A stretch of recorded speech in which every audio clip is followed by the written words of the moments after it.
And only 15 years. Unique player, Penn, really aggressive. So Denise, the draw, having forehand from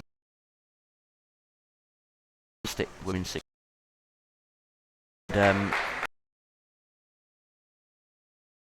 11-5. Yeah. See a good tussle here on the ball.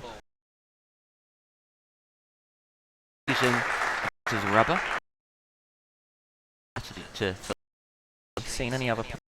No. A good international. Against number. First. Tintin. From Tintin. 2 serves each. And Denise. Just serving half off. A little bit of. Will know that if she serves 7 here.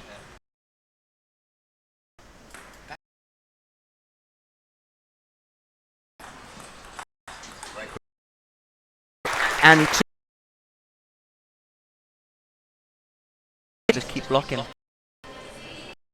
Topspin game. Story is yeah. Train 6 produces documentary of Steve. They've expanded it. That's part of the reason. Thinking about the foot behind him, he couldn't go. The feeling in the ball. There was a dig heavy. Just that return of serve. Yeah. Flick. The backhand, then between the backhand wide out. Back in the lead. Under here from that. From Urban Table Tennis. Doing some great work over in North London, Ellenborough and Barnet, especially. They're producing a lot of good up-and-coming juniors. They are, and they're playing the right kind of way, I think, for future international table tennis style. So, well done, Urfi and team, Leon and co. Plenty of work still to do, but it looks good for the future of English table tennis. I think we're catching some of the major European nations. Completely agree. I mean, you can see how Denise is very positive with this backhand flick, and it's so important to start using that because nowadays players are getting in first so early from return of serves. You've got to be positive. Yeah. So, game point to Tintin. It's the first of 4 games. At this point, well, she didn't make it, but still game point for Tintin to go 2-love up in games. First to 4 games wins. So Tintin's kind of had a poor start in the first game. She seemed to found her range now. Oh. Yeah, Denise struggling at the back of the court.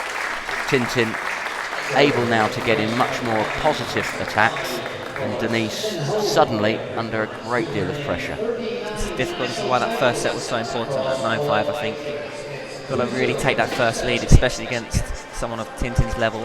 Yeah. Got to put that pressure on it. It's going to be tough, but it's doable still.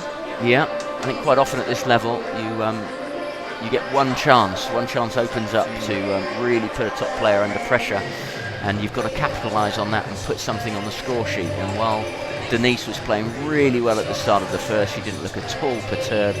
She looked like she was used to the conditions, she was confident in what she was doing, and I believe she was.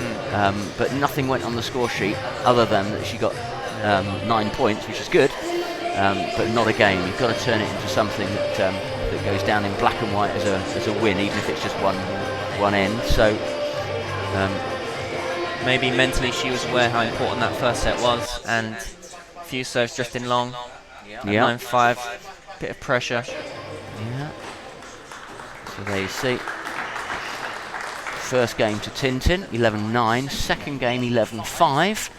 We'll have to see now what Denise can come back with. So the young 15-year-old. See the focus.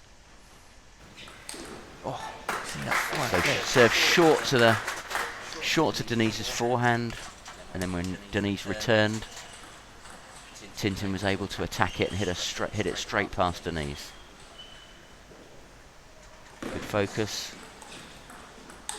That's a heavy topspin from Tintin, and again Tintin playing a lot of balls into Denise's crossover. I think Denise is starting to handle that spin now on the first ball, which is important. Blocking that first one sharp just to try and stay in the point.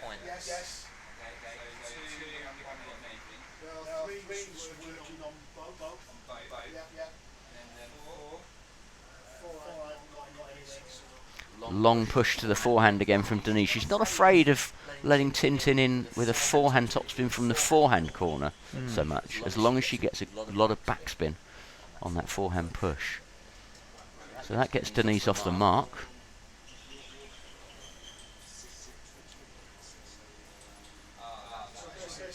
And that was a well-disguised topspin from Tintin at the last minute, pulled the wrist back. Chris Doran style, played it wide into Denise's backhand just to keep Denise just off balance.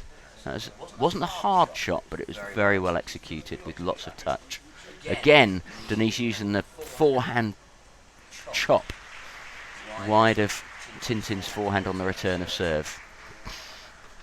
Again, she's getting a bit of success. So keeping her in the game now, 2-4 and serving. Long serve, intentionally, got her into a fast rally. Bit of a sigh from Denise. She wants a high proportion of those points to go her way. And she's just struggling to get enough now against the experience and the consistency of Tintin Ho. Good serve. Yeah, Tintin going for a big forehand flick, but quite a way out into the net there. So, well, good serve from Denise. Long serve. Denise will be a bit disappointed not to pick that one up. Needs to make these few balls on the table just to put the pressure, keep the ball in play. It's so important. Short serve. Oh, and Denise playing a really, really good angle wide. It did hit the corner of the table, but a good shot, I think. Denise deserved that one. That was a great fine counter there off the backhand topspin. I think that's what she's got to do. She's got to be very aggressive against these first balls. Otherwise, Tintin's just playing too strong. Like this. When Tintin's certainly playing strong there. Really opened up. Wow. So that's what Denise has got to match, and that's a big ask. And let's see what she can do. Short return from Tintin, and unusually missed the backhand loop.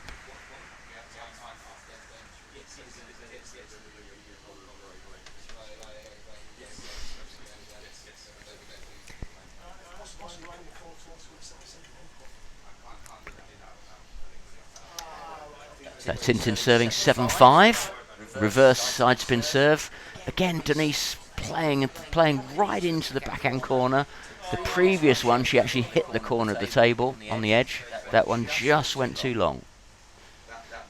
So you can see that Denise knows that if she gets very, very long and wide into Tintin's backhand, she can do well. When it doesn't go long enough, that's what happens. And that's the pressure that Denise is under. She's got to hit the white line on the far end of the table. Otherwise, Tintin can attack the ball down onto her side too hard. So 5-9 and serving for Denise. That's a good spin. Good top spin, wasn't it? And again, into the crossover. So in between Tintin's backhand and forehand to keep her leaning and off balance. Again the forehand. Again the forehand push from Denise wide of Tintin's forehand, working quite well. Tintin spinning up for Denise to counter-attack, but Tintin getting lucky there with the edge. So 10-6 and serving. Will this point put Tintin 3 games up? Well, not yet. See, when Denise is getting that heavy topspin, it's actually working quite well. She gets 2 or 3 spins on the table. Tintin can break down, so it's about that consistency with spin. Yeah, so Denise having to raise her game. There it is. She can't do it. She can't get the consistency all the time at this level. I think Denise is doing pretty well considering. But Tin Tin Ho now 3 games up. 1 more game needed for Tin Tin Ho as they both go back for a little bit more advice after the 3rd game. Tin Tin 3 games to love against Denise Payet. As you said earlier, Colin, I think Denise is showing very promising signs as a player. Only 15. She's getting a lot of spin on the ball. I think when that becomes a bit more consistent over the next few years, she'll be putting a lot of pressure underneath these players. Even in this game now, if she can just find the consistency and variation. I think right now Tin Tin Ho is a bit sharper between each shot and just there a bit earlier, and it's proving difficulty. Yeah, so Tin Tin a little bit more experienced at international level, a little bit sharper. When Denise doesn't get the length on her top spins, then Tin Tin can attack. But when Denise gets heavy topspin and the ball very long, that gives Tin Tin some problems. Yeah. And quite interesting to watch because, you know, last year we were talking about Tin Tin being the young up-and-comer. She lost in the final of the under-21s to Maria Sapsinos. But she came back to play Kelly Sibley in the final of the women's singles and won it. So Tin Tin was England women's champion for the first time. That makes her the reigning champion, looking to defend her title. But while we were talking about Tin Tin being, you know, the new young up-and-coming star, you can see she's already being pressurised by the next generation, the 15-year-old Denise Payet. I think that's what's great about the England system at the moment. A lot of the juniors are now, you know, aiming for the top players and they're catching them early on. If you look at Paul Drinker and Liam Pitchford, Sam Walker now is in the mix, and players are catching up quickly at a young age. They are.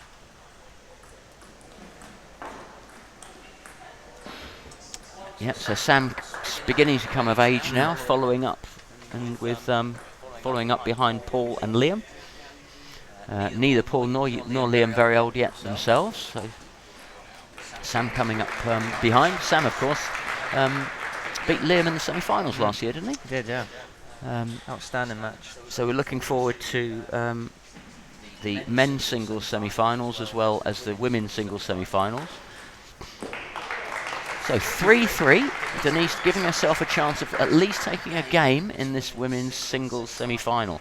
After this match, we're going to have the first of the men's singles semi-finals, and that's going to be between Danny Reed and Paul Drinkle.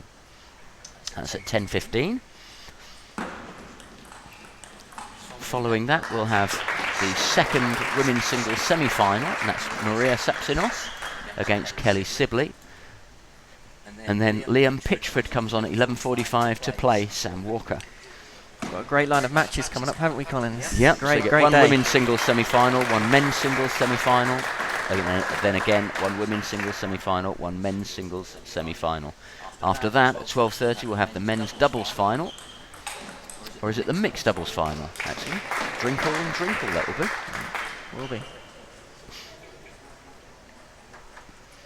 So meantime, Denise still in there, using the backhand serve a lot to the forehand side. Tin Tin stepping across, but that one misread it. Denise getting some good disguise there. Tin Tin thought it was backspin serve, but it was a topspin serve and carried the ball off the end of the table and gives Denise a 2-point lead. If she can win one of these two against Tin Tin's serve, that'll maintain her lead with serves to come.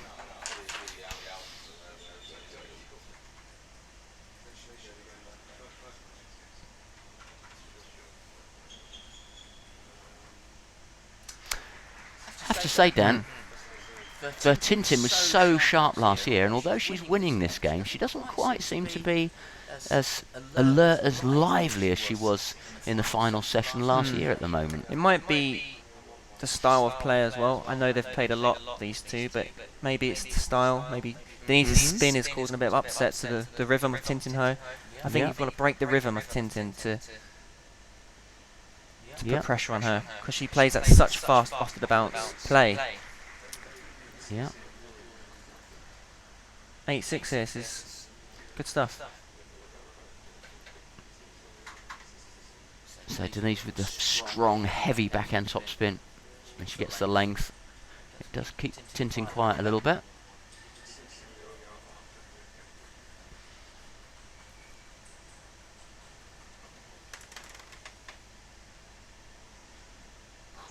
Straight to a volley. good backhand flick return from Denise, but Tintin's third ball attack was straight into the crossover. I think Tintin's reading the backhand flick now as well, and almost looking for it and then playing strong off it. Strong backhand from Tintin. She got lucky there. Unlucky for Denise there. 7-8. That would have given Denise a 2-point lead, or maintained a 2-point lead, but now because of that net cord, it's back at 8-all. That's not really what Denise needed. Again, Earth is encouraging Denise to play that first dig long to Tintin's forehand and then to counter Tintin's first attack. She's doing it pretty well. I think that's a very good tactic as well. The timeout here, 9-8. Knows how important this set is for Denise. Yeah, I think it was Earthy that called that. Yeah. Yeah, so Earthy, Denise's coach, calling that timeout. 9-8. This is survival time for Denise. She's 2 points away from going out of the competition at this semi-final stage. She's done really well so far. Tintin's father, again, always very clear, very tactical about where the shot's being played and with what spin and what to follow up with. You see how much Tintin Ho's acknowledging her father there. Yes. Everything he's saying, she's listening, focused. I think that's important as a player. Be coachable, be listenable. Yeah, Okay, same at this end. Denise, a lot of nodding. Earthy looks confident in what needs to be done. On her toes there. Yeah, she's looking professional, and that looks strong from Denise at this stage, mentally and physically. Especially at this sort of age. At this sort of age, sometimes. Yeah, be a she's bit not at all inhibited, is she? Nice. Photographer's getting set up. So Tintin receiving serve. In for the kill for Tintin. 8-9. Just hit the top of the net and this time went off. So 9-all. But Tintin knows she's got service to come. Usually service is a bit of an advantage if you can capitalise on it. Here we go. So Denise, Flick. see what she can do. A good long return. But the fourth ball, the follow-up to the return of serve, was just a little bit too long. So, match point. Tintin Ho. 3 games up and 10-9, first of 4 games. Can Denise stay in it? Great rally. And again, a smash into the crossover. Tintin does what she needs to do. 4-0 in the end. Really, that scoreline doesn't do justice to Denise Pyatt, who played very, very well. The young 15-year-old from Enfield should be proud of herself. But it's Tintin looking determined now, and she's going to be in the final to play the winner of Kelly Sibley and Maria Sapsinoff. And that semi-final will come up at 11 o'clock after the next men's semi-final, the first men's semi-final, and that's going to be between Paul Drinkle and Danny Reed.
So the knock-up begins in the first men's singles semi-final. Danny Reid from Hutton Rugby, number 7 seed, up against current reigning champion. In some ways, Dan, lucky to be here. Paul Drinkle. What a fantastic battle we have here. Drinkle and Danny Reid. I think these two have played each other so much. They trained each other when they were younger. So they know each other's game inside out. And yeah, it's going to be a great battle. Danny Reid. Paul's match against Helshan. Very good. Yeah. 3-1 down. Paul just managed to just fight back and a few points here or there. That was a game changer really. Paul managed to just counter a bit and get the big points. Once a big point. And then make the comeback. So acknowledgement there to Helshan. Hirasinghe did very, very well against Paul yesterday. 3-1 up, as Dan said. Against Paul. Paul was almost out of it. He struggled to use his experience, to use his mental strength.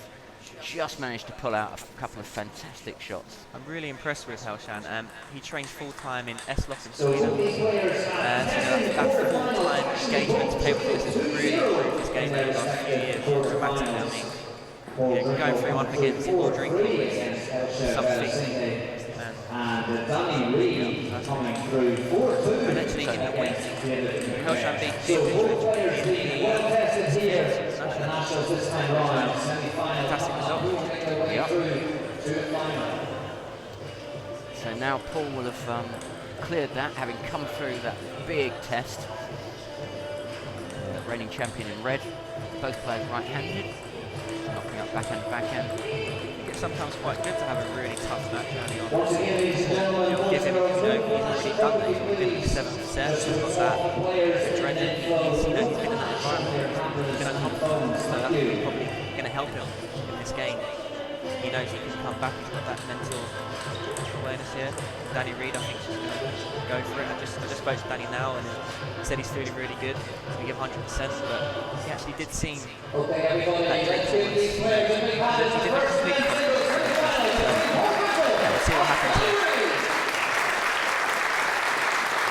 Okay, I have to say Paul looks very, very sharp and enthusiastic this morning. Really bouncing. He's won this 5 times as well, so he's got a lot of experience. 2007, 2009, 2011, 2012, and of course last year. Yeah, a fantastic record from Paul. Looking for his 6th English national senior men's title. And then Danny Reid, who knows Paul's game so well. Danny himself, Commonwealth bronze medalist in Glasgow 2014. So let's see if Danny has what it takes to put the reigning champion out of the competition. So Paul starting off with serve. Strong start from Danny. You can see how low he is to the table. He's really focused there. He's never seen him that low. That's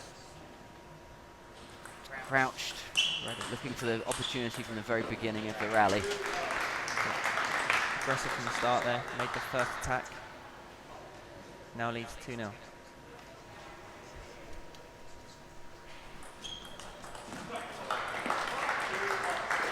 What I found very impressive with Paul Drinkle yesterday was his flicks, and he's always had a strong flick, but yesterday it was incredible. I mean, he was flicking and Helshan wasn't even moving to the ball. Yeah. Unbelievable.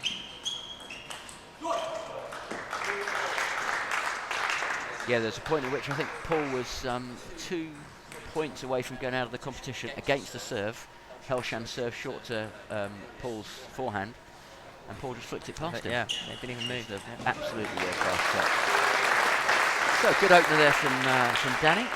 Good follow-up from the serve, wide of Paul's forehand.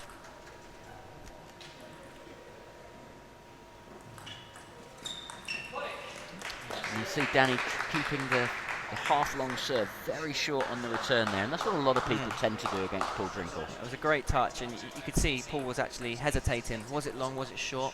And that's what forced the error. So good service length from Danny.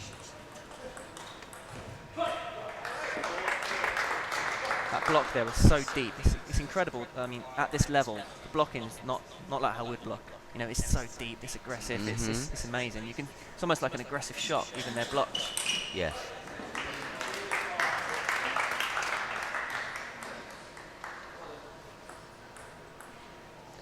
Okay, so Danny holding an early lead. 2 serves each, so Paul needs these 2 to get back to level. Can't build on that one. Beautiful flip from Danny. Looking sharp here, looking very sharp. He's trying to go into the corners, I think, of Drinkle and switch him early. Yep, so playing wide either side early in the rally. There he does it again. He's got Paul right back. Paul staying in the rally somehow. Great lobbing. The crowd are loving It's this. on again. Yeah. Paul's still there. Exhibition stuff, this. Oh. That's a fantastic backhand lob from Paul. He's run round it. He couldn't make it. You saw him run round. You know he's going to go for the big one. He couldn't quite hold it. So, consistency from Danny. Not worried about getting through on the first or second one. Was keeping Paul the wrong side of the fence there. And that gives him 7-3 and serving. Critical stage of the match now. We saw in the last match Denise Payet had a lead in the first, 9-5 and serving, but lost 2 at that point, and that proved to be critical. You're right here. I think same here with Danny. He's got to take this early lead and put pressure on Paul. Don't get him into a flow. He's got to get him under pressure. Great. Again, like Helshan, Danny's choosing to play a backhand serve from the backhand stroke middle, short to Paul's forehand. I think Paul was really struggling to keep Helshan out from an attack. When Helshan was doing the backhand serve, he was able to get in straight away from the serve, so maybe Danny's watched that. Of course, Danny does do a lot of backhand serves generally, but yeah, I think it will favour him. Yeah, so same tactic again, trying to frustrate Paul when Paul doesn't have service. So despite a good start, Paul's within 1 point. Danny a strong start, but he's not got much of a lead here. Oh, and that's got to go down as an unforced error onto the top of the net. It was awkward short to the forehand, a little bit high, but just Paul just clipping the top of the net and off the end of the table. So that gives Danny a little bit of breathing space, 2 points and serve to come. Here we go. See how early Paul took that forehand push. It was unbelievable. And I actually thought the serve was long, do you? It wasn't Long enough to top spin, but Paul chose to play the short, the push return. So early, the ball's hardly bouncing, he's just there. Yes.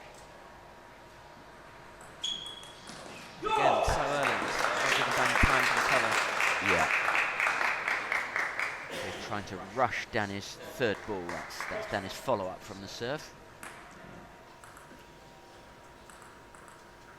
So Paul will be delighted now. Back at 8-all, serves to come. And Danny feeling that sense of being rushed, I'm sure. And Paul's experience is just fantastic. The business end of a game, just to create that mental pressure. I think Danny needs to just calm down a touch and don't have to rush it. Play a quality shot. Yeah, and Danny there, you can see just the slight difference there. The great warrior Paul Drinkle, such experience. Ranked very, very highly, 30, 40 something in the world. Yeah. And suddenly, it's game point to Drinkle. Same serve again from Danny, but a great fourth ball from Paul Drinkle. First game. Yeah, Truff last week, the Marcus Freitas. These are top 10 of the world players. I think the way Drinkle is on his march, on his game. Didn't you play Marcus Freitas? Oh, I haven't released the result yet. I have to guess that. But yeah, I played him last week, and it's incredible how good these players are now. I mean, the top 50 in the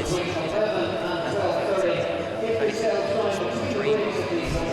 You get around the world, obviously, if you're website, Table Tennis Daily, Yeah, try to get hold of as many of the top players as you can. that's it, yeah, just interviewing and just trying to find out about them and how they got there. For example, Marcus Freitas has been similar to him since the age of 8.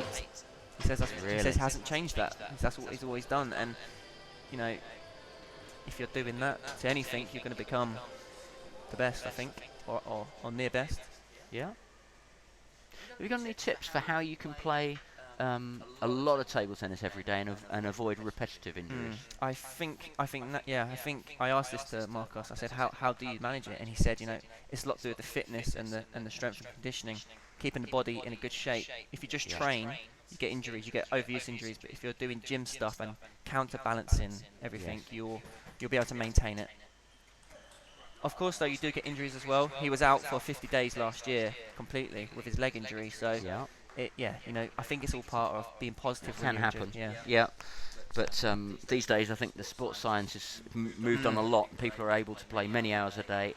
And like you say, if they know what they're doing and how to condition their bodies, they're able to train and practice at that level. He also said every single day he has a physiotherapist as well. So every day he's getting massages into the back and... Yeah, here we go. That'd be nice. Someone to pay that for me. Don't about it, yeah. It must remind me to get into the top 50 in the world. That's it, yeah, and then you'll have you'll have everything. It's got a jacuzzi as well. Living the dream. Great stuff. Well, that's a beauty. Back to 2-all for Paul Drinkle. Again, yeah, it's that counter top spin. Danny's flicking the ball and Drinkle's on top of it with the counter. And Marcus Freitas pointed that actually. He said the counter top spin now is so important with the plastic ball. Yes. Which I thought was quite interesting. There it goes again. I think a lot of times players get in first with the spin, but if you can counter it, it's very difficult to stay in the point off that counter. Yeah. So where Paul's doing really, really well, it's Paul's second shot, the fourth ball of the rally. So a flick return.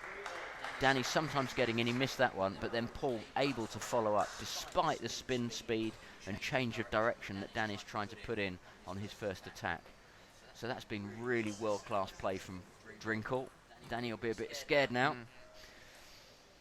So 3-all in the second. Paul Drinkle to serve. Serving from... Oh, a fast serve down the line. Danny was up for that. That's the sort of play Danny needs to do. Very fast, put Paul under pressure, don't give Paul too much time. Yeah. I just felt that Paul didn't quite get wide enough with that serve. It was fast and it was long, but it wasn't wide enough. Short serve that time. Paul getting in his first attack, and then, as we were saying, Paul's second shot very strong, but Danny missing his second shot on the counter. That's it, yeah. And these are the make or break points. Yeah. So these are the tiny margins that make the difference between, well, a 4-0, 4-1 victory and what could be a reversal. So these little margins, at the moment, Paul's got the upper hand. Again, Paul with that flick there on that previous shot is just so effective. Yeah. You can see there, Paul actually stepped in slightly as if it was going to be a short serve, but so quickly recognised it was long, stepped out, and then the weight transference to get the power into that forehand down the line. I think that comes from Drinkle does multiple every day, and he says how important multiple is in his training. Taking the ball early and putting yourself under lots of pressure in the training hall. Very quick multiple, taking the ball early. Paul is just so up for the challenge, isn't he, all the time? Fantastic. He's a great warrior. I heard a good story when they did a load of sports at the EYS a few years ago. One of my friends was in there, and he said that Paul was the fastest in the sprinter, in the gym, everything. He was so competitive. Football, he won everything apparently. So yeah. So that appetite for the game, and to keep that going year after year, with the occasional injury, under all sorts of pressure, with all the travel. And at the same time, he's managed to get married, so he'll be playing later. Paul and Joe Drinkle in the mixed doubles, and now they've got two little ones as well. Yeah. So some future table tennis stars. Indeed. So Paul living very, very full life. But he's so positive. Yeah, must be tough balancing life with table tennis travel. Must be a tough balance, but they do it. Short return of serve. A lot of short balls there, and then Danny's first in with the big attack. Nice backhand attack from Danny. Forced Paul back. Paul went for a big backhand, but top edge.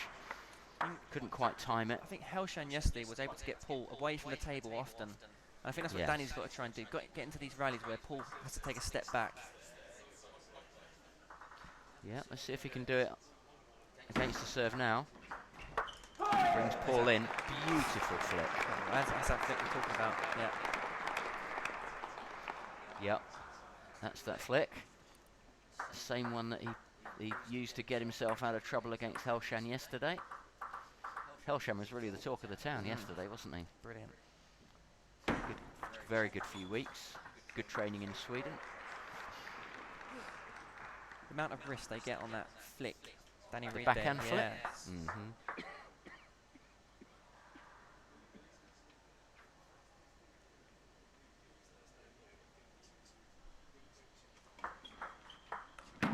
That's a great flick again from Paul, and then again the fourth ball of the rally. Paul's follow-up shot, very, very strong. Always going away from Danny, long to the backhand side.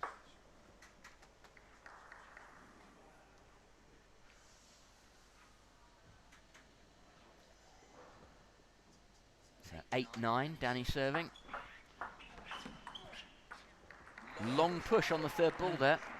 Serve. Short push return from Paul, and then a long push from Danny, and it worked. I think that's the tactic. Don't think Danny can play too short too often. Drinkel's coming in with the flicks. He's got to mix up the return to keep Paul guessing. Yeah. It's a very positive body language from both players. The jogging. A little bit of a clenched fist and then relaxation to get the whip on the ball. And Danny, exactly what you said, Dan, is Danny getting Paul away from the table. I think that's important. I think at close range, Paul is superb. Almost a Chinese style. Yeah, well, he'll have studied all of the top Chinese players for some time, and picking out the ones that he wants from that. But there you go, 1 game all. Danny able to pull that out, and that levels it.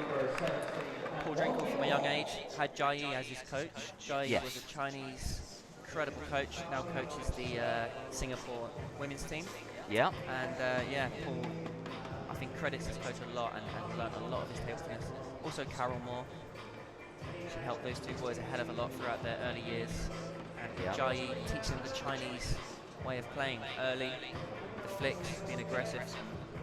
You can see it in their play. Yep, so both players get 2 minutes to have a breather, towel down, get some advice, adjust the shoes. They have to leave the bats on the table, and the reason for that is just to make sure they're not tampering with the bat, changing the bat during the game. That's not allowed. You get that in the local league, didn't you? Yes, a few local players like to just mess around a little bit with their bats in between. Much better idea is to learn how to really play the game properly, and which these guys could absolutely do. So they leave their bats on the table, and then 1 game all. So this is great stuff. To some extent, this one's going the distance, and of course Danny's just so used to Paul's game from earlier years. Definitely, I think he's holding off the shots quite well. He knows generally where Paul's going to place the ball, so he's able to get there early and keeping the point. Yeah, so he's coping with Paul's first attack reasonably well. And that one, Danny actually got the first attack when the ball was short around the net. Lovely forehand from Danny to win the point, wide of Paul's backhand, fading away from him, side spin.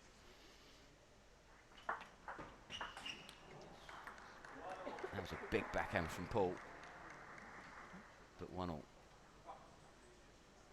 Yeah, it was a good variation from Danny there. He digged long. It looked like it was going short. Keep the pressure. Pulls away from the table again. Oh, that's a beauty from Danny there. Paul attacked hard. There was no real time for for a backswing from Danny, so he couldn't play it that hard. If you see there, short backswing there, and then lent across, side spun the ball past Paul's backhand. That timing, take the ball early off the bounce.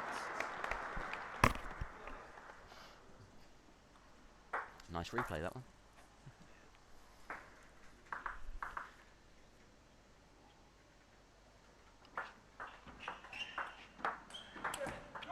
It's a lovely backhand topspin there from Paul. Again, like you say, staying as close as he dares, picking up the ball as early as he can. I mean, when I have played Paul and he's done that backhand spin up, I block it into the roof, you know, and it's amazing how Danny just holds that ball down. It's incredible. Yeah. And there's that flick again, it's so powerful. Yeah, it's a great deal of spin on the serves, which the players are having to read because they disguise it. And the topspin, as you're saying, Dan, very, very heavy topspin. And at this level, the player's able to cope with it. But when they play the next level down, they're normally unable to cope with the topspin. Like you. And I think then, and I think when they, you know, the next level with the Chinese players like Fan Zhendong, the spin they're getting. That's the next level up yeah, again. You can see it when they play, and the spin is ferocious. Yeah. And that's you, Dan, as an ex-professional. Yeah, I wish. A few years ago now, but semi-pro if I was lucky. So Paul's settled down a little bit. 5-3 and serving. Wow, that looked like a reverse side spin. I don't think it was. No. It curved into Danny. Side spin backhand. Side spin backspin. See that one? Yeah, more straight backspin. I think Danny needs to just take his time sometimes on the first ball. Don't have to rush it. Oh, what a counter from Paul. Jai Yi would be proud of him for that one, wouldn't he? He'd be streaming this somewhere, I'm sure. See the first attack, and then Paul, very short backswing, but a huge follow-through to get the power. The timing, they've taken it so early, no hesitation. Yeah. And I'm going to challenge you, Dan, on the timing, because you talk about getting to the top of the bounce. Yeah. Well, from a geometric point of view, did you know the top of the bounce is always too late? Interesting. I'll draw you a diagram. Yeah, please. So they're actually picking it up sometimes just before peak. Yeah. So the ball's still rising, and they're using that to help get the lift. Yeah. And giving the opponent even less time. Yeah. Of course, it's very difficult to pick it up on the half volley because you've got to lift it, obviously, the whole 6 inches over the net as well. It's that momentum as well on that timing point. You get so much more momentum on the ball. Yeah, because you're using the energy that's still in the residual energy from the other player. Yeah. I think once the ball's dropping after the top of the bounce, it's hard work. Yeah.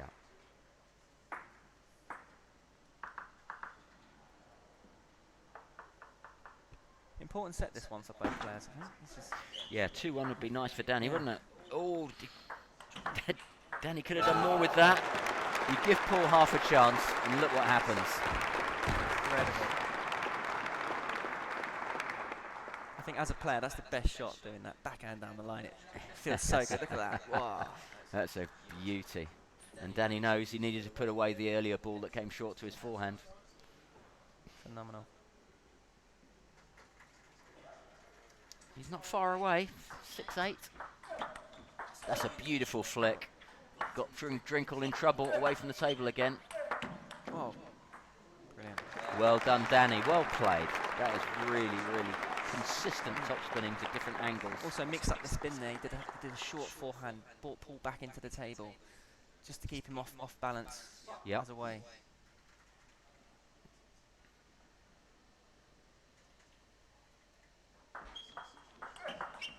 Nice flick from Paul, but Danny was up for it, saw it coming, and used his backhand topspin really deep and wide, right into Paul's backhand corner.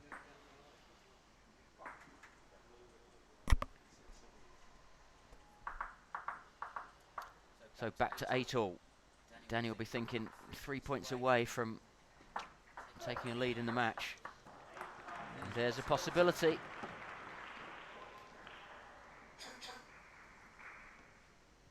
So credit to Danny, he's stood up well to Paul's power. He's targeting and the Paul's pressure. body quite well, getting into the body, getting into the crossover. with that backhand flick.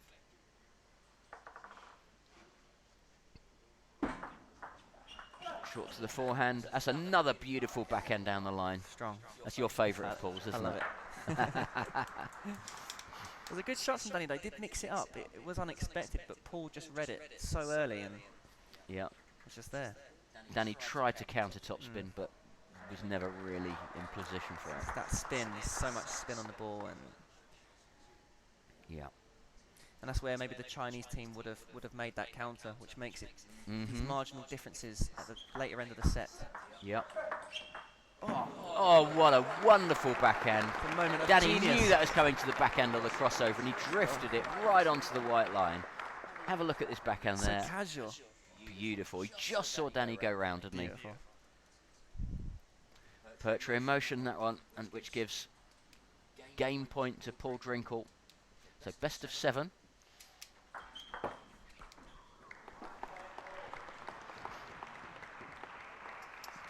Well, it didn't go Paul's way, and it's now 10-all. So, First juice we've had today. There we go. yeah. So 10-all or deuce, and 11's no longer enough. You have to win the game by 2 clear points. And at this stage, to make it fair, they have just 1 serve each from 10-all. Again, the Drinkle backhand down the line. So Danny's changed tactics, playing short into Paul's backhand, and Paul's come out with a new response of his own, which is to bang it hard down the line. Fantastic. I don't know if you saw that, but Paul actually went for the push and then flicked the ball. It's this subtle, Yeah, well disguised. Yeah. And then a slower flick. It's that spin. It's just so heavy. When you're out of position there, Paul was out of position, just threw in a heavy spin ball that kept him in play and forced Danny to block off the table. Yeah. I think if you're going to pick a player to play when you're match point down for you, it's got to be Paul Drinkle. Be in my trench. Yes. So their beautiful flick, but then Danny did make the counter on that one. So we've seen some lovely play from Paul Drinkle in the last few points, but that forehand counter gives Reed game point. Again, he's going into the backhand corner. Short to the backhand with the serve. Let's see what he does this time, because that was a let. So they'll serve it again. No score on that rally. Here we go. Where's he going to go? Middle. Short to the forehand and short, and he's keeping it short. Brilliant. Paul got in. That was good play there. Very Yeah, kept it short. Drinkle got in with the backhand loop, and then a great counter from Danny. Held on to the pressure of that backhand loop. I think There he was. He was waiting for that, wasn't he? I think Danny was expecting the flick as well there and managed to just hold it in short, hold it tight. Good movement. See the disappointment there from Paul Drinkle. Well, we felt there, I think, that Paul Drinkle played some really good stuff in the second half of that game, and still, the game went to Danny. Impressive. I think Danny just held in there, managed to get Drinkle back to the table and varied his play well. And again, in the moment of the big points, at 10-10, 11-11, Danny managed to clip that point to take advantage. Yeah, I think one of the things there was that Danny tried one on the counter earlier and went for a big one and missed it. Very difficult to do. And then later on, it was kind of more like a block plus. True. Short backswing, and then he could make the counter. Rather than go for too big of a shot, Yeah. he needs a small compact stroke, use Paul Drinkle's pace and keep the ball in play. Yeah, so that counter topspin now is a threat for Paul Drinkle. Danny did very well with that towards the end of the game. And with the tiniest of margins, 13-11, that now means that Danny is leading 2 games to 1. First to 4 games wins. I think we're going to see a 7 set here. I have a big feeling. I think it's going to go the whole way. Look at this. Oh. Phenomenal. Just again getting pulled back from the table and Danny Reed just pressuring on top of the ball. I think Drinkle needs to start the point sooner with his own shots. You think Interesting. Paul needs to be more aggressive? With spin, I think. Yeah. You're a hard man to please. Danny, You might be Danny's but doing you might really well be right. Ooh. So Danny there, that was a set piece, wasn't it? It's really hard dig wide of the forehand, knowing that the topspin's coming at him. Again, he went for the very big backswing on the fourth ball, and again just overcooked it. There, Danny, small backswing, more of a gentle block. So Danny just getting a feel for how much he can attack on the fourth ball and how much he's got to hold. I think it adds good variation as well, mixing up that. Sometimes counter, sometimes block. Yeah. And I think it might be fair to say that Paul's better side to side than he is going in and out. Yeah. Completely agree here. And again, Danny just playing strong, getting in first, mix up that forehand in different areas of the table, forcing the miss from Paul. Yeah. Nice replays. Paul's under a lot of pressure here. Yes. This is tough. There's the famous Drinkle flick wide of the right-hander's forehand. So as soon as Danny doesn't do a heavy chop serve, there's always that danger that Paul might read it and flick it wide of his forehand. Great fight. So, that reverse serve was working early on, wasn't it? That reverse serve. I think he could maybe start using that a bit more, add some variation. Yeah. Paul working his way back into this fourth game. There's a long serve. Decided to hold on his backhand, but just clipped his finger, I think. Have to say, very impressed with Danny today. He's keeping basically the ball in play with good quality shots, and I think that's what maybe Denise needed in that previous game, just that consistency with the shots on every ball like that. Another good backhand. Yeah, so both players opening up with some long serves sometimes. Well, he went for the Drinkle backhand, but didn't quite make it. So serving back into wide of Paul Drinkle's backhand. So interesting choices of service placement from Danny Reid. Long fast serve to the forehand, short one to the backhand corner.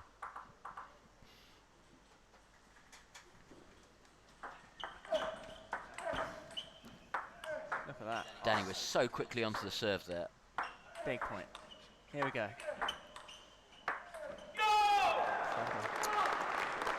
Well, clearly Danny wants Paul to get back from the table. But once Paul's got a couple back away from the table, just looks that Paul's got slightly more power.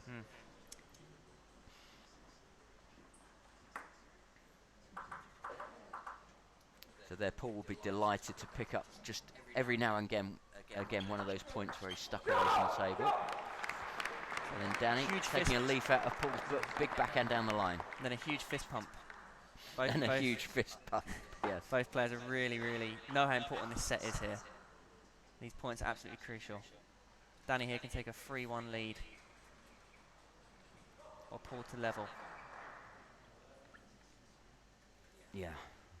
When you say it like that, the difference between the two is stark. Yeah, this is a really important few points here. Serving into the middle.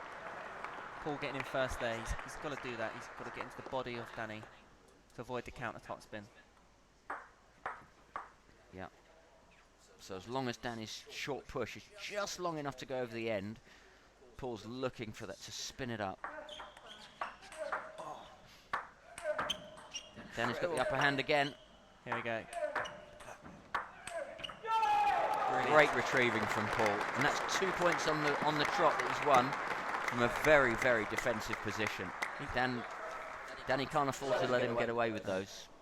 I think Paul's getting in so much spin when he's back from the table now. He's kicking it up with spin. White line stuff like Michael Mays here. Ball deep on the table.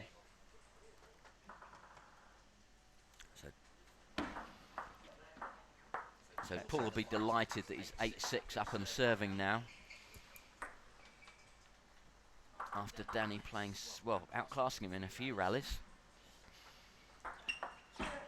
Reverse side spin serve. So heavy. Danny really loaded that one up, didn't he? Heavy spin. Good use of legs and body.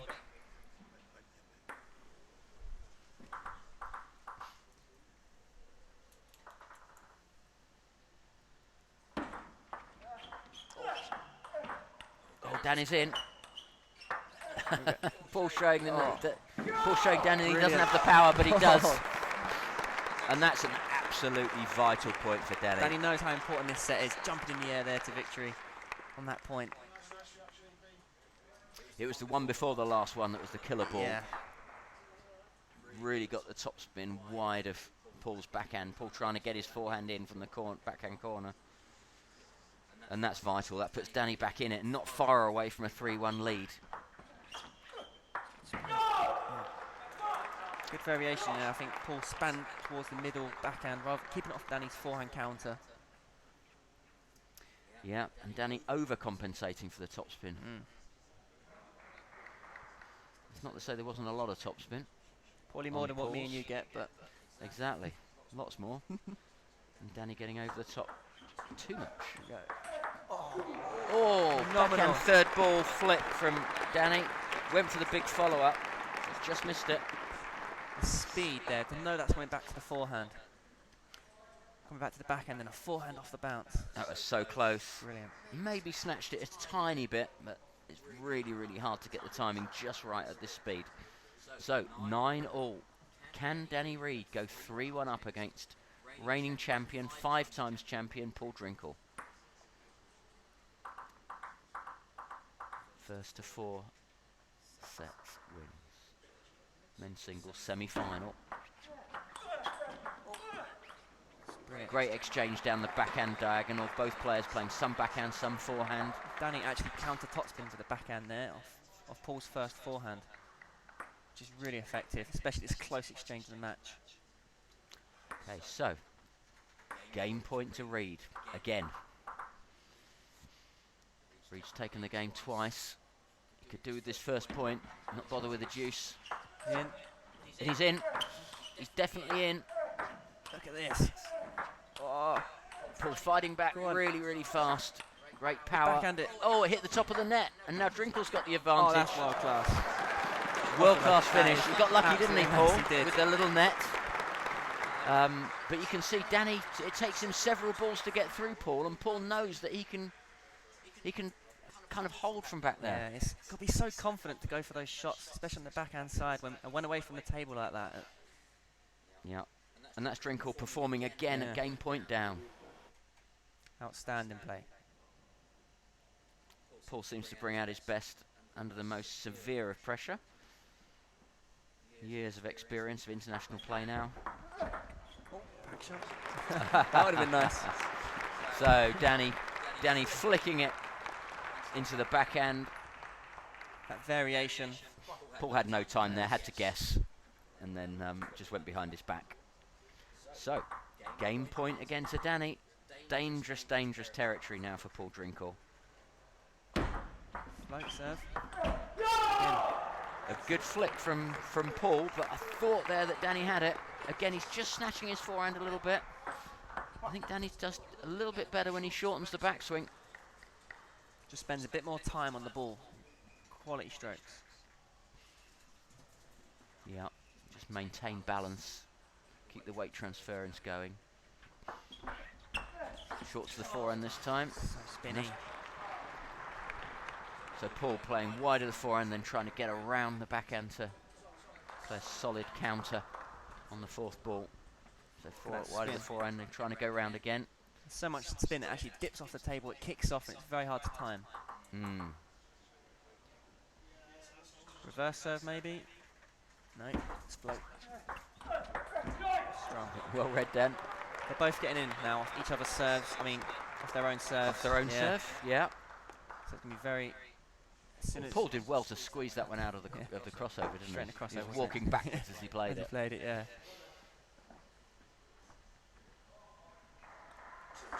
I think at this level, even the crossover doesn't always mean you're going to win the point. You're still getting it back.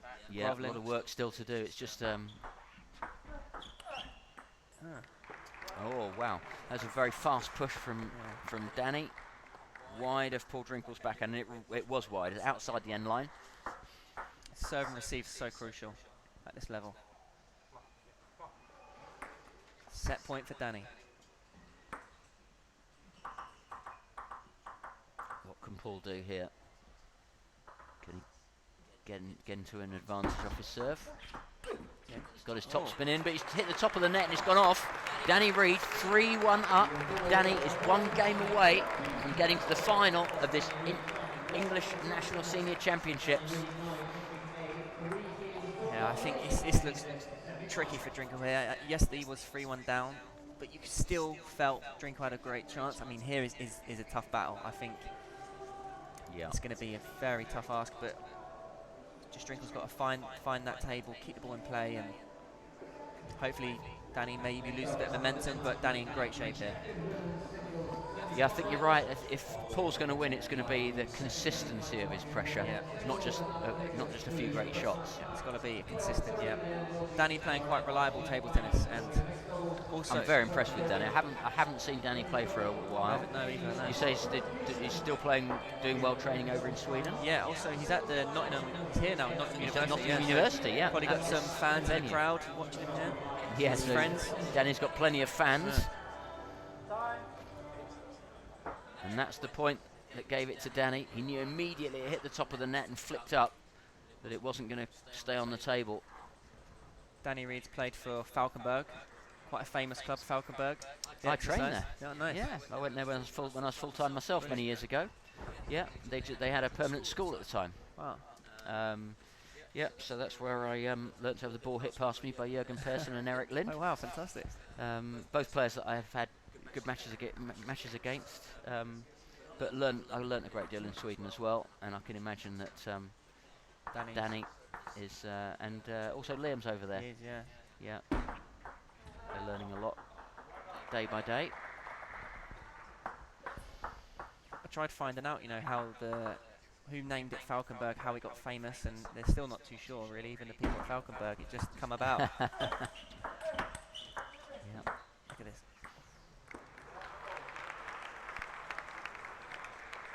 Yeah, it's a privilege to play with the great world champion Stellan Bengtsson, who I modelled myself on when I was an up-and-coming cadet. Wow. Years and years ago, and I got to practice with him and see how he trained. But like all these players, it's like the Desmond Douglases and the Paul Drinkles. It's the quality of effort, hour after hour. First on the table, last off the table. Stellan Bengtsson. It's that deliberate focus every day. Yeah. Every ball matters. Yeah, and the enthusiasm that's made as well. You can work hard, but the edge can come off your game if it gets too serious. True. Yeah. And just the appetite that they've got, chase the ball down, give of their best. It's just phenomenal. Interesting. Drinkle throwing a few long serves here. A bit more variation rather than going short.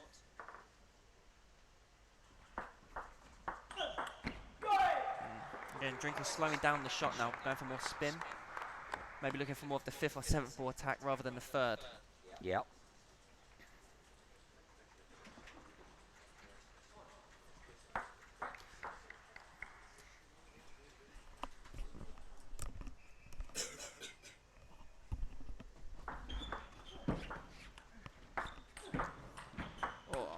Wow. And now when Dan is away from the table, Incredible. it really does like that Paul's got too much power. Yes, yeah. So there's a difference between, I think, the two players that Paul might try and take advantage of. So maybe heavy spin early in the rally, Get him back from the table. use width to get him away from the table, and then hold Danny further away. Yeah. Not easy to accomplish, but it's a possible tactic. The side spin Danny's getting on his forehand there. It's, Really bending. kicking, yeah. It's, and it's so hard for Drinkle to play powerful off a side spin ball like that. He's There having it to is, almost block really it. kicking. Top edge from Drinkle, closes the point. So not a bad start from Paul this time. And that again, your favourite, Dan. So relaxed and effortless. Backhand topspin down the line. There's no Lovely. effort, just so relaxed and racket speed flying through the ball. Amazing. Yeah. And we've got the bat speed at around about 90 miles an hour. Right. more than 3,000 RPM of spin on the ball. So for the mathematicians, Is that that means the ball's- speed, 90 miles per hour of the racket generally? Is that what they find? Yeah, Wow. yeah. What about the ball speed? Is that the racket speed or the... Well, it's the same Yeah, immediately after right, they hit so, yeah, it, of but course. actually the ball does Slow down, decelerate. yeah. Does decelerate quite a bit, Right. even by the time it reaches the Yeah. the white line on the far end of the table. Again, good heavy spin there from Paul, forcing Danny to block off the end of the table. Good spin seems to be working well here.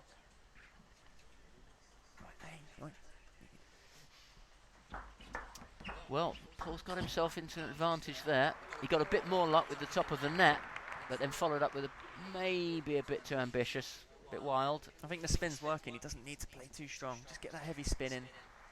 Yep. And then that one was wanted to change the pace, but Yeah, too ambitious. I think Paul's just relaxed a little bit there. He wants to make sure he maintains his lead, though. Oh.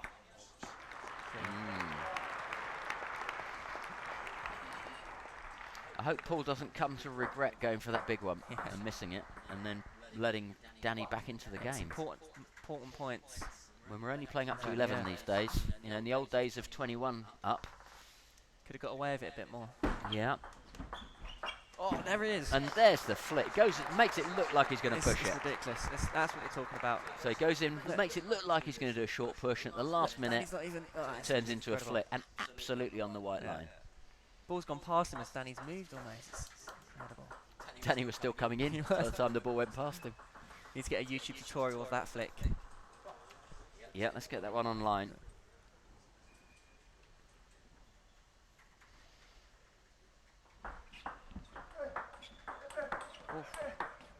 Brilliant. Oh, that's a beauty. It's almost like Again, he's training. holding the wrist back and just making the ball fade wide of Paul's backhand. Beautiful from Danny. I get the feeling that Danny's really got more power when there's energy coming at him. Yeah. If Paul slows it down, that gives Danny a little bit more of a problem, as you were saying, Dan. Paul really going fast into the corner of Danny's backhand here as well. Really trying to get him out into the corner rather than to the back face. So, game point Drinkle. Can he bring it back to 3-2? Big power from Drinkle. And lovely variation in this game from Paul Drinkle. I think he's just got the balance perfectly right between spinning the ball up, keeping the consistency, making sure he gets the depth, and then the big power when he can. And that's caught Danny out in this game. Completely agree there, Colin. The consistency was strong there from Paul. Not many unforced errors, especially on his fast first ball attack. Quality shots. Very good game. Yeah, so good variation there from Paul, I think made the difference. 11-6. And at this level, 11-6 is a pretty comprehensive victory. So takes the fifth game, brings it back to 3-2.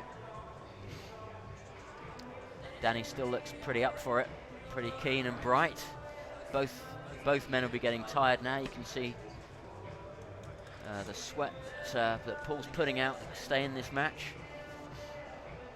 Table tennis players today are so physically fit. I think, especially with the plastic ball, the game is a lot more demanding on the body. And Yes, I agree. The fitness of these players now is plenomenal. I mean, you've really Yeah, I got find- to work on your fitness, not just your table time, but you've got to do fitness in the gym, running, squats, plyometric stuff, agility. You've got to really be on top of it. Yeah. Yeah, I find the new ball is, compared to the celluloid, is a little bit more waxy and not as chalky. Yeah. And as a result, it makes the ball a little bit more physical to strike hard with good spin. On a mindset as well, it feels a bit more weightier. It feels a bit more of a more effort. It's a more heavy. Yeah. They weighed it. It's They a weighed more it. heavy 40 grams than the other one, the other 40 gram one. It's bizarre. It is. It is a feel thing, isn't it? Good start there from Paul. Variation. Well, goes without saying, really, but Paul can't afford to drop a game. You said, Dan, that you thought it was going to go to a seventh. I think we're going to see a seventh. That's a beautiful return of serve from Paul. Really opened up his shoulders. Got the ball extremely wide of Danny's backhand. He's getting around so early, which gives him the time to play that strong shot.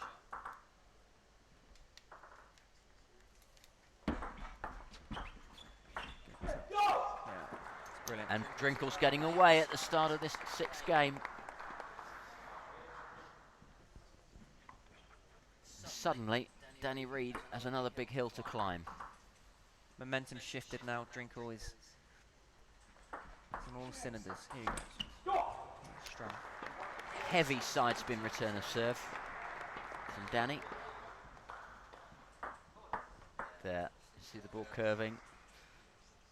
Paul's seen it before, didn't have a lot of pace on it, didn't have a lot of length on it. If you don't get either, then that puts the ball into what we at Corby Smash call the smashables. That's the danger area to put the ball. You can't afford to put the ball mid-table and have it bounce up to where the other person's standing. You've got to get the length, or you've got to keep it just over half long to make them lift it. Yeah, keep them guessing.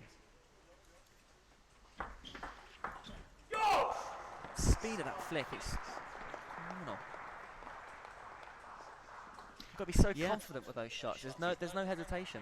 Just straight into the ball. Yeah. Again, it's like repetition and practice, which gives them that self-confidence, training every day and knowing what works. Yeah. In previous years, I would say that... oh, great fast serve. In previous years, I'd say that Paul's first flick was sometimes a bit vulnerable. He'd miss a few. And didn't feel he had a world top 50 flick. He does now. Nice. Strong. 2 fast serves, 2 points. I think when 7-1. Drinkle defeated Dmitry Otrov, I think his flick in that game was really impressive, and Otrov was under all sorts of pressure, and I think that's what he does need. It's so important. So Paul's worked and worked and worked on that flick. Good quality. And now, it's that 8-1. Consistency of Drinkle here. Consistency's up. And when you're playing someone like that and they're coming back so strongly, it feels like you've got a brick wall that's falling on top of you if you're Danny Reid.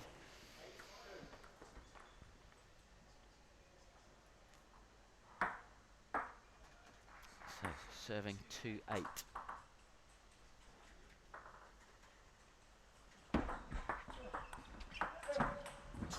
Strong, good.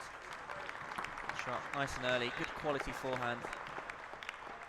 Didn't give Paul time to spin that ball on the table. Yeah.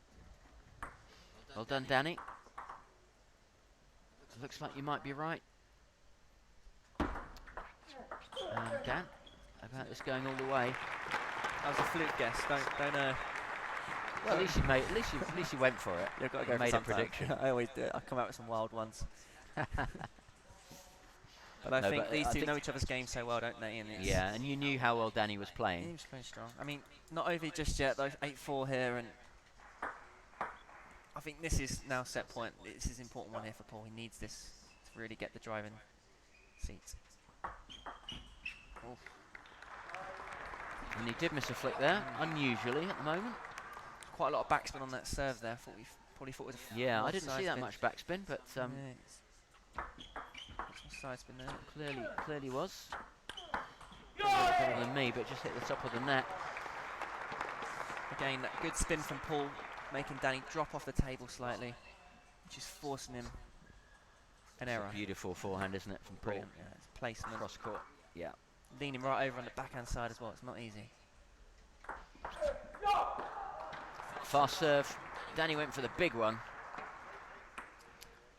but in not too long a time, Paul Drinkle's got himself another game point. 5 as well.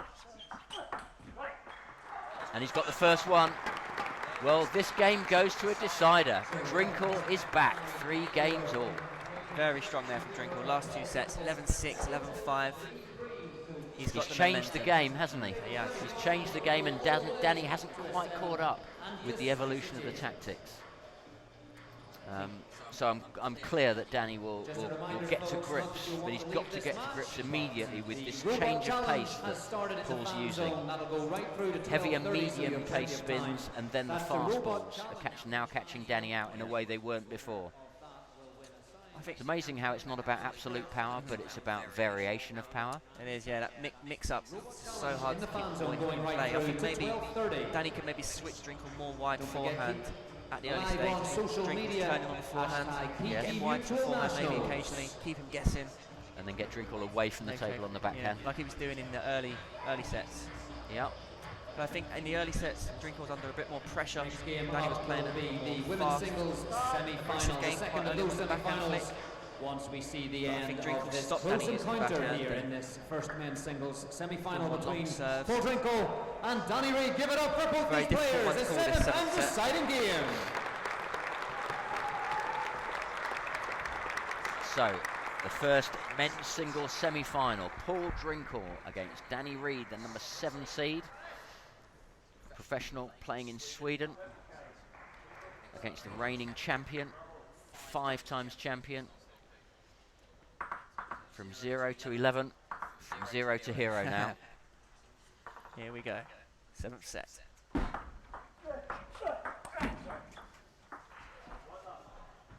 Paul sprinting after the ball. He knows it. He's so focused here. In for the kill now. It's 3-1 down.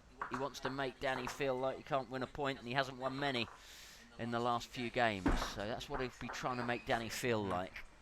Drinkle's got to be careful though. Don't go in too rushed to over the top. He's got to still keep that. Yeah. When Paul plays at one pace, then Danny's got the better of him today. Danny's in, but he makes a mistake. Unforced area there. That shot's important. He's got to get in play. Got to get that spin in play and. Yeah, Danny Force can't the afford to pressure. miss this one. And he knows he's got a very, very limited set of those that he can do. He's got to get the ball on now, Danny. Another error. That shot that Paul's doing, he's doing this forehand flick, which is actually going short over the table. You see this here? Well, he took the pace off it, didn't he? Pace Made off it drop. Yeah. It's So causing- again, Drinkle playing the less high-powered ball is catching Danny off balance. So again, for both players, the balance of tactical advantage is coming with playing the softer ball sometimes, albeit often with very, very heavy spin. variation. Semi-final. So timeout there for Paul Drinkle Danny out of the Reid. box in game 7. Now come back to the table. Straight Didn't need long. Quick regroup, refocus. Yeah, whatever the plan was at the start of the 5th hasn't worked for Danny. So his coach calling him across, timeout. And then tactically, this has got to be the last chance saloon for Danny. There it is. Oh, when Drinkle flicks that one that comes short to his forehand so hard. Placement of it, everything about that. Execution's phenomenal. So he didn't get a chance to play any more tactics. For love. What an unbelievable turnaround from Drinkle. Danny Reid, big point now. He's really digging in there. Arms in the air just on that 1 point. Knows that he's just got to put some pressure on Paul. Yeah. Danny bigging himself up a little bit there. Both players, great mental strength here. Both so focused on every point. That's wide to Danny's forehand on the serve. And that's a great forehand across court. Really wide. Fading away. Again, Danny just digging in here. He's got 2 points now. Pressure's back on Paul a little bit. Wants to get to that 5 on the turnaround.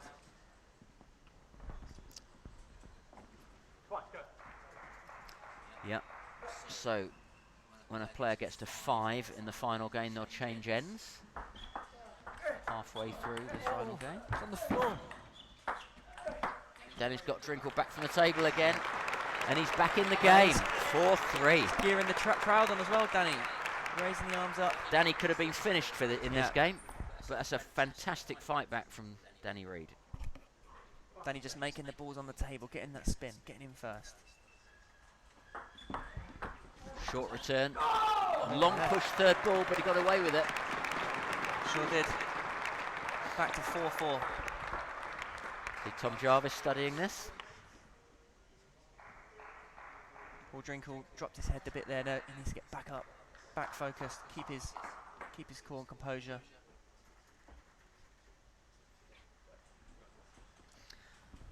Well, I have to say, credit to Danny. He was on the receiving end at the start of this game. He's been on the receiving end ever since he went 3-1 up. And he's got it back to 4-all. Beautiful third ball attack from Paul Drinkle. I think Drinkle's almost expecting Danny to flick that ball, and he's just ready for the counter. Yeah. Reading the body language of him, see he's going to flick. Didn't feel that Danny got the width on that one to the forehand that he needed. He's pretty much at the edge of Paul's base, so he didn't have to take him outside of his comfort zone sideways. So that positioning might have been a little error from Danny. That's all it takes.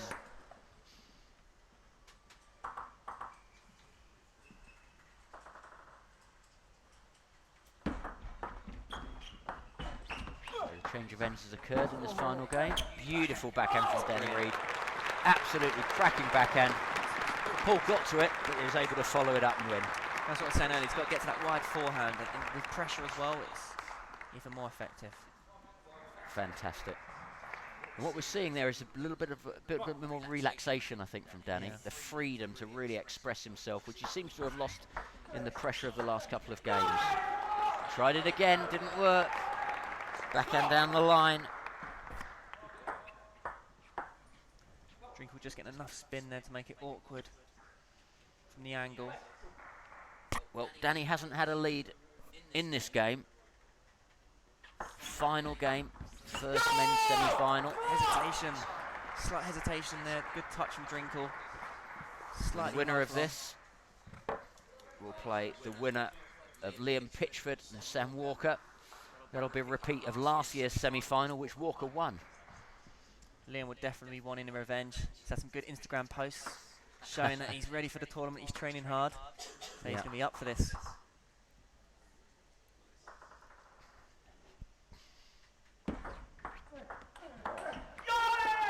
Danny playing freely, but just over-hitting. If Danny's got to play that shot, he's got to put more topspin on it to bring the ball down. These are those marginal differences, aren't they? If that board had landed, I think Drinkle would have struggled there. Yep. 8-5. 3 points from victory now, Paul Drinkle. From 3-1 down. Since then, he's looked pretty dominant, albeit with these in a very, very tight match. Just short of half long serve. Got the push return. But then Paul misses one of his loops.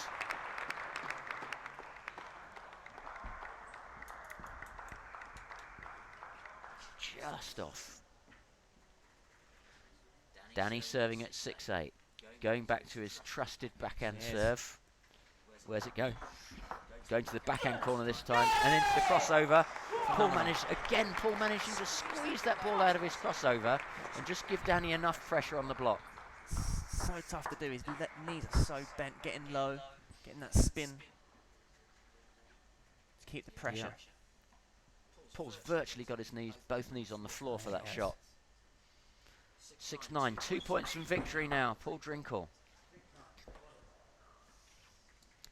This will be an amazing turnaround. And it'll be the second one after Paul played Helshan yesterday. Drinkle's push there, it's so clever. It's just can't read where it's going. Puts the opponent. Yep, Paul caught him out with the direction there, didn't he? Very early. Put it to where Danny wasn't expecting it. And that gives Paul Drinkle not only serve, but 4 match points. Short serve. And there's the flick again. Drinkle's in. Oh, I think it just touched. Apology from Danny. Just clipped the top of the net. And of course, in doing so, went really wide. A net edge at match point down. Well, That was an opportunity there that for could be Drinkle. telling. Three points to bring Danny back to deuce. And it's time-out time for Paul Drinkle. I think it's a good timeout, that. Incredible point there. Just keep it cool, regroup. Timeout called. Yeah. After I that think fall. Paul took a heavy fall there. He did. His Some arm, of that dive from Paul stretching his Drinkle. arm. 10-7. Game 7. And the next match that we'll have on the show court will be the second women's semi-final. Kelly Sibley against Maria Sapsinos.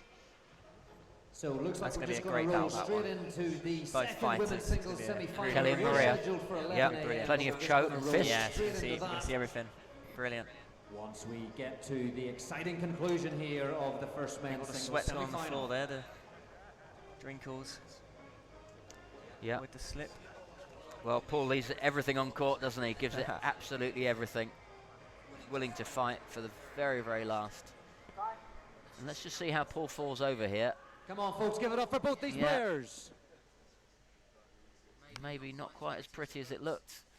Paul's certainly taken his time, and I don't think it's for tactical reasons. Give it up for both these players. I think it's just to get himself back together physically. Get rid of some of the adrenaline of the fall as well, maybe. Any shock.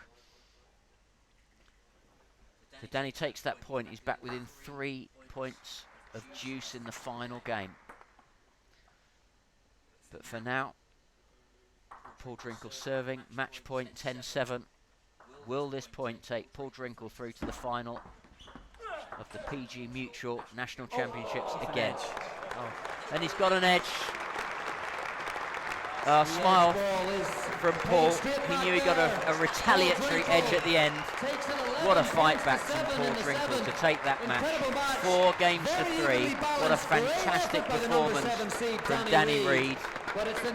Danny will be disappointed not to have carried that through from 3-1, but I have to say that Paul changed his tactics, Dan, and he absolutely made the most of the second half of that match. I think he found his form and was able to just keep the ball in play more often, more pressure on Danny, and won the match. Brilliant battle.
So welcome back to the final session of the PG Mutual National Championships.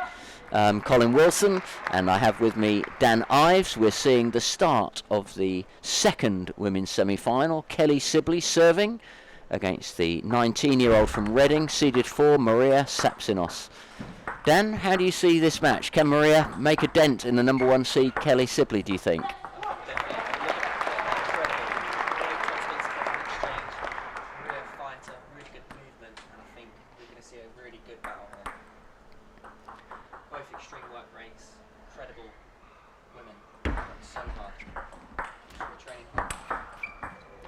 There's a beautiful counter topspin from Kelly there. She saw the ball coming wide to her forehand, just got her foot behind the ball, played it within her base, counter-attacked very, very wide down Maria's forehand. So Maria serving, 1-2, 2 serves each, up to 11 points, and it's best of 7. That one just hit the net, went too low down the side for Kelly to get back.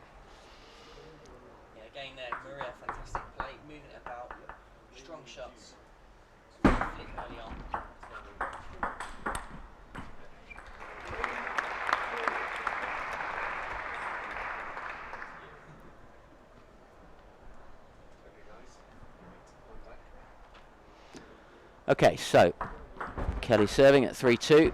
Return of serve coming just long enough to Kelly get it in with an attack and push Maria away from the table.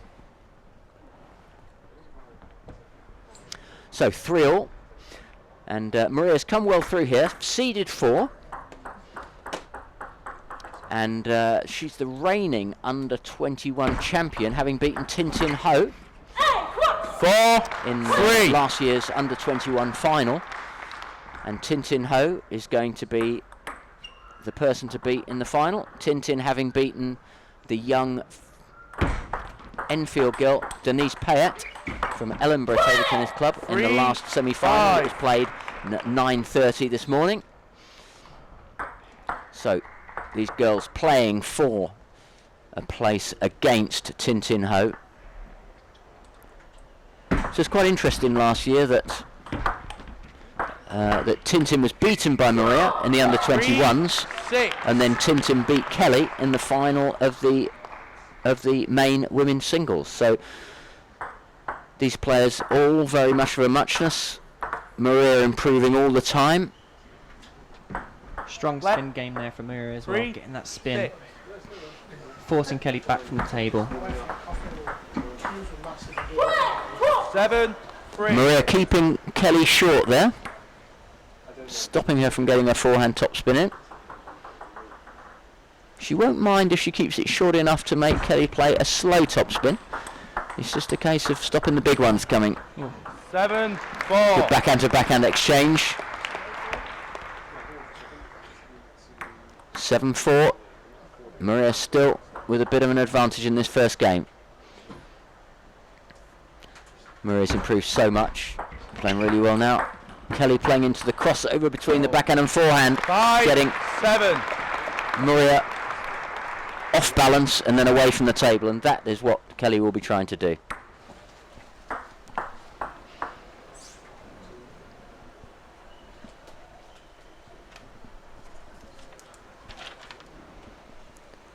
Okay, Kelly hanging on to this first game, best of 7.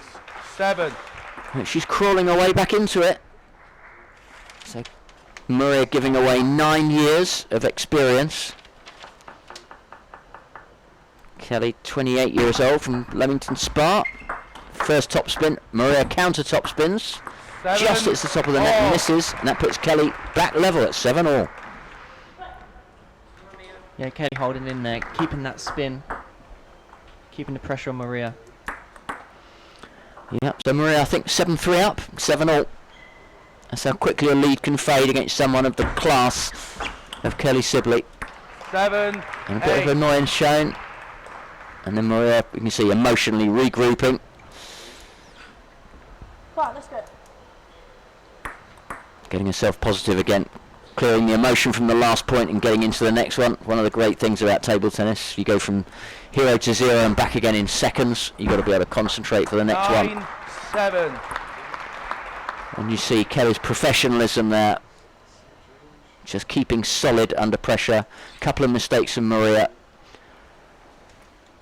And Kelly, the more experienced player, serving now. 9-7 up. 10. It's a slight unforced error there from Maria. Trying to get that forehand in. Gives Kelly 3 set points. To a perfect comeback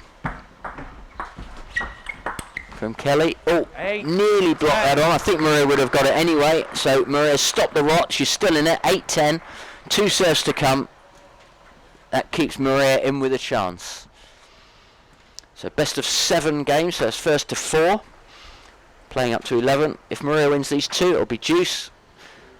And they'll then need to win by 2 clear points. But for now, game point to Kelly. Solid backhands from Kelly. Runs around for the forehand, just misses. 10. Brilliant from Maria there. Good footwork. Getting around on that backhand side, spinning the ball in. Forcing Kelly the error. So Maria's still there. 9-10.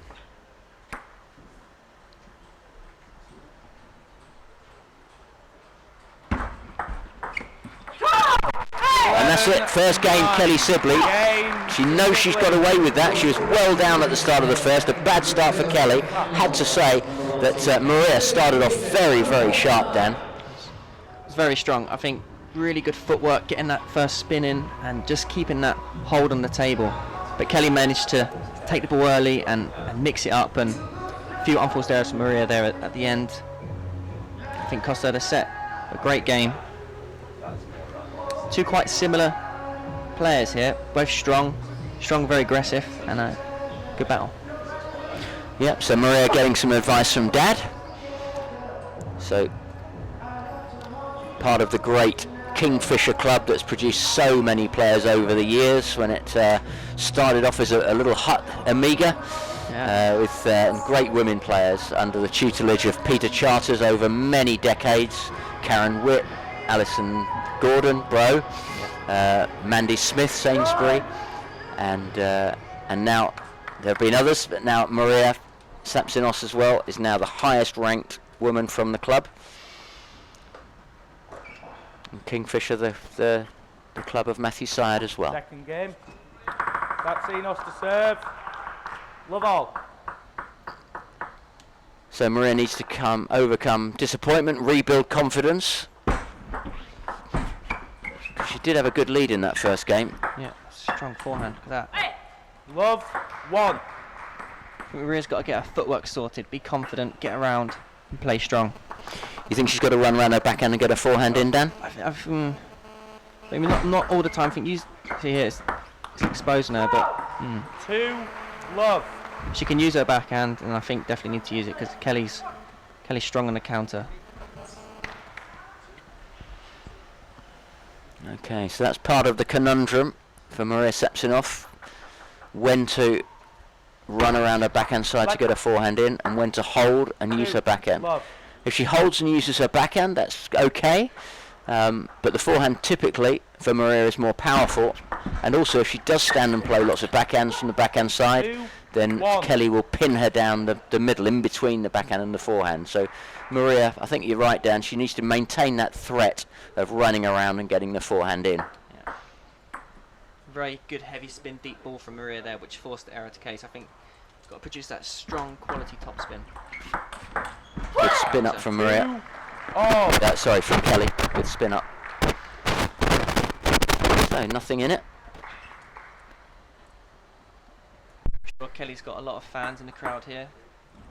Head coach of Nottingham University, doing a great job.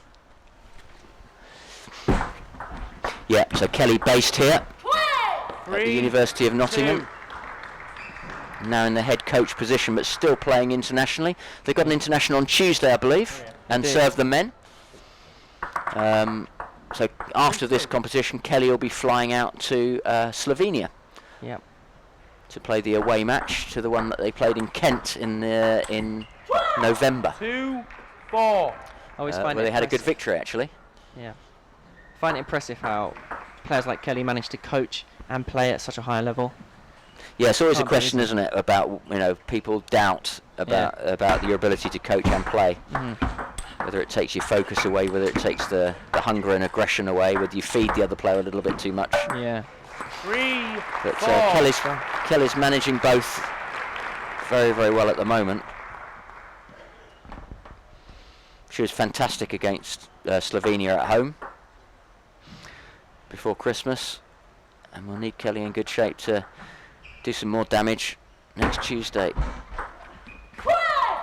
5, 3. Meantime, the men have a match at home to Holland. So if you're in Stoke-on-Trent, or if you can get to Stoke-on-Trent on Tuesday night, come and see England play Holland. So that'll be Paul Drinkle and Liam Pitchford and Sam Walker, I believe. 5, 3. They had a good first match, didn't they, against Greece? Great battle.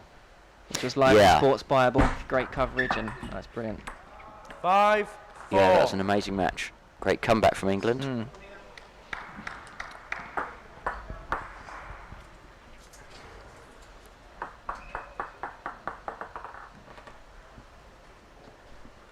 Well, Maria's kind of settled down okay into this game. 5-4 up. One serve left. It's a let service. I'll 5, serve it 4. again. How about a fast one down the line? Here he is. Well, it was down the line. To be honest, Maria didn't move across enough to get to get to the forehand when it came back. She's hanging into the rally. Slower ball from Kelly, and then went for the big one. Too wide of the backhand. Maria delighted there. 6-4 up now. So Maria had to scrabble there. She was in trouble on the third ball. Those big points could be massive later on at the later stages of the match. Maria is able to kick up the spin high to force Kelly to make the error. Yep. 4, Kelly trying 7. to keep that follow-up from her own serve short. Couldn't quite get it over the net. See in the background there, Paul and Joe Drinkle having a chat and a laugh. All ended happily for Paul Drinkle. He's just put out Danny Reid to get himself in the final again of the National Championships. Meanwhile, Kelly having to do the hard work to power through Maria. And a nice change of pace there from Kelly. Wasn't afraid to use change of pace again, even though she lost the last rally where she was smashing. Pulling Marie in and out. That variation on the smash there is so effective. Yeah, I get the 7-5. feeling in the last match where Danny Reid was playing against Paul Drinkle that Danny was a bit one-pacey when he was smashing, and Paul started to get a little bit comfortable with it. I 7, like the way that 6. Kelly's using that variation to play the very, very fast ones, and also to bring Maria in a little bit without giving her the chance to attack. I think it's an important set here for Maria. Needs to make a point here. That's a First, great brilliant. shot. That's That's exactly what you're saying, Dan. Yeah. Get the forehand in from the backhand corner. Went right down the line. It was a difficult shot. But got it right on the white line with good length. And Kelly couldn't cope with that one. Because it's such a quality shot, she's able to get away with it, I think. Kelly's blocking it off the table. Get that strong ball in. Good backhand to backhands. Both players searching out the crossover a little bit. Whoa! Oh, Maria, Fantastic. absolutely brilliant. Point of the Incredible. match from Maria Saxinos there. And she's now 3 points up and fired up. Celebration. Here we go. Spin. And that Punch. backhand was great, wasn't it? Brilliant. That one of yours, Colin? Brilliant stuff. Thanks. A little while ago maybe, but I'll take it. Thank you. 9-7.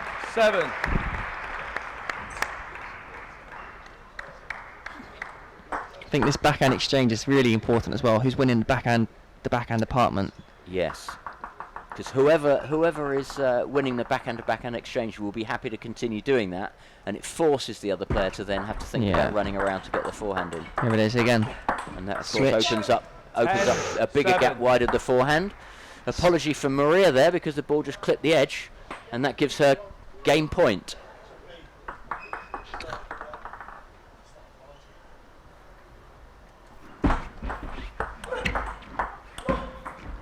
Eight, 10.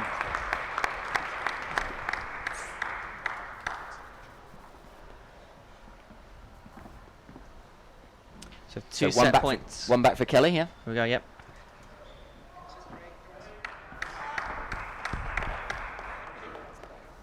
Eight, 10. So 8-10. Kelly knows that if she can hold her 2 serves, she's back at 10 all. Good spin up. 9, 10. That's very solid from Kelly Sibley. Got to stay up to the table after that spin up. Take the ball early. Is there anything more that Maria can do? Or has she just got to try and hold I would the first attacks? Ideally try and get in off this serve. I think either touch short, get in next ball, maybe flick. See what happens here. 'Cause I think when Kelly gets in, it's difficult. Okay, 9, so Maria, I 10. think what you're saying, Dan, is to avoid having to push it long. Yeah. So touch it short or flick it. She's not It's long. it is a long push. And 10. Kelly expected it, played it. So as Maria continues to mature, she'll look there for a much longer heavy chop if she's going to use that, or to touch it short or to flick. So Maria needing a bit of coach Dan. So 10 all. Here we go. I was so clever 11, from Kelly there. 10. Switch wide to the forehand. Maria's trying to look to maybe pivot there.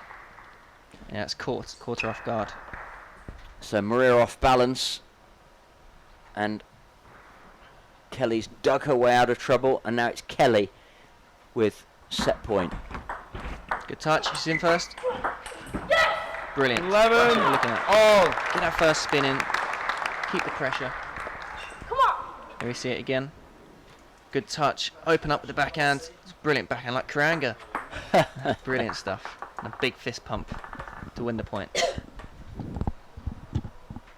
So back to 11 all. So no one's gained point at this stage. You have to win by 2 clear points to win the game. Maria's forehand is fantastic. Backswing. Doing really well There there. we go. Oof. This is sensational. Here we are. Oh, she got the edge. 11, 12. Got earlier on with the drinkle. Brilliant point. Well, Maria just kept running and running there. And then if you stay in the rally long enough, you're going to get lucky at some point. Set point for Maria. Good flick again. 12, all.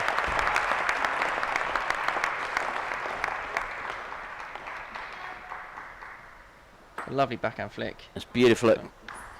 Set point down for Kelly. And she managed to play it very solid. Love the Oh, wow. backhand across court. Again, when the ball doesn't hit the baseline, then the other player can attack more easily.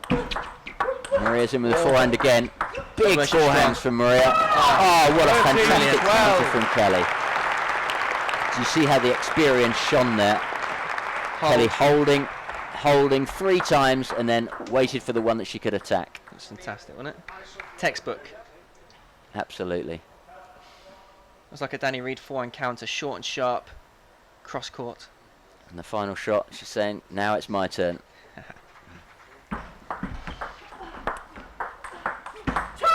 14, 12. Well. Game. 2 games to Sibley. love. Kelly Sibley, what a fighter. Maria will be slightly gutted with that.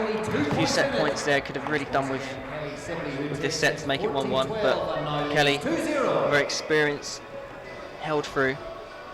Kelly played really so solid there from 10-8 down to win 14-12. Make her a Brilliant. bit more relaxed.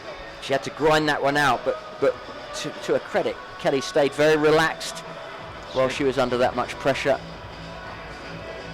Some advice from Mum. We've got some energy there from Kelly and Yeah, some what the cyclists have. it's a high-tech banana.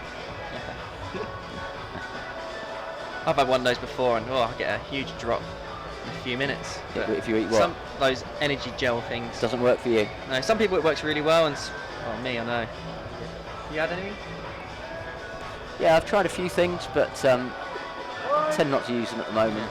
We're seeing it used a lot more in the professional game. I saw who played someone from I think Tiago Apolloni had one in a match and yeah, getting quite popular. Yeah, different people's physiology works differently, so there's no one right answer for nutrition. Andrew Bagley, I think, would have gone through about 7 bananas by now. Yeah, good shout actually. But it's however your body Third game. That's Translates Love the glucose. So Kelly, 2 love up. Maria must be very disappointed not to have got anything out of this game so far. 1 love. Now, and now a big hill to climb for Maria. Can she do it? What do you want? 1 all. Good spin. Beautiful forehand from Maria. Inside outside spin.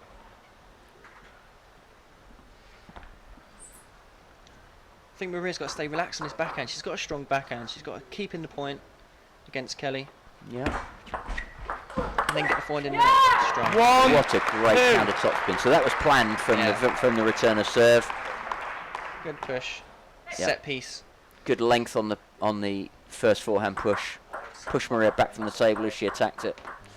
Got a Just gave Kelly enough time to be able to counter the top spin. I think like with the Drinkle match, we've got to vary that forehand. Mix it up. 2 all. Maria fighting so hard now.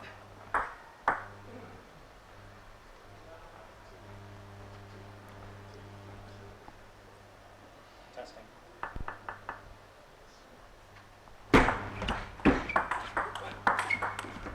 That's good. Again, 3, 2. if Maria drops the ball a little bit short on the backhand to backhand exchanges, then she's going to get it hit very, very hard into a crossover first of all there, and then wide of the backhand. So classic tactics from Kelly for when the opponent doesn't make it to the baseline. Again, it's not done. And 2. the first one there, Maria, she got long to Kelly's backhand corner, set her up quite well, but again she dropped it short later in the rally. That was good. And then this one dropped short and again gives Kelly the advantage. Can't afford to be doing that. Maria's got to hit the baseline far more often. I completely agree, Colin. I think it's great exchange there with Kelly. She's now really putting Maria under pressure. Not too sure where the ball's 3, turning. 4. Match being studied there by Tyler Hillary, one of our up-and-coming players at Corby Smash. 5, 3. Studying the tactics, you can learn so much from these players, and to come and see it live, you get another dimension, don't you, of what you can learn from these players when you're Completely watching agree. it and you're actually there with them. I think live is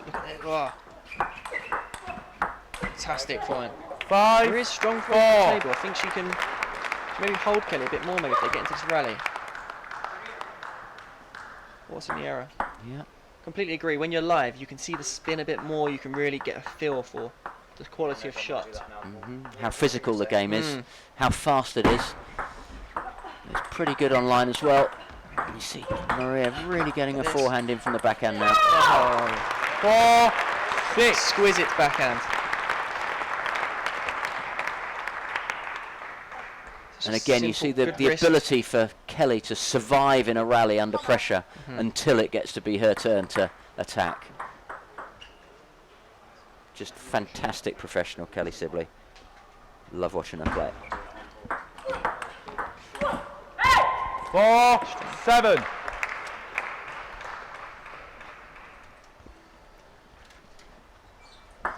So Kelly slightly up. 7-4. 4-7 to be accurate because Maria's serving. We always say the servers score first. And Maria's under pressure now. She tried to get in, but Kelly pinning it backhand here. She ended up pushing a long ball and now she's stuck away from the table. 8, And I think the impression I get now is that Kelly wants to beat players like Maria as easily and as often as she can at this stage, because give it another year and I think it's going to be a harder battle for Kelly to keep Maria and her like behind her. Completely agreeing, especially with the 8-4. fighting spirit Maria has. She's so determined, and Yeah.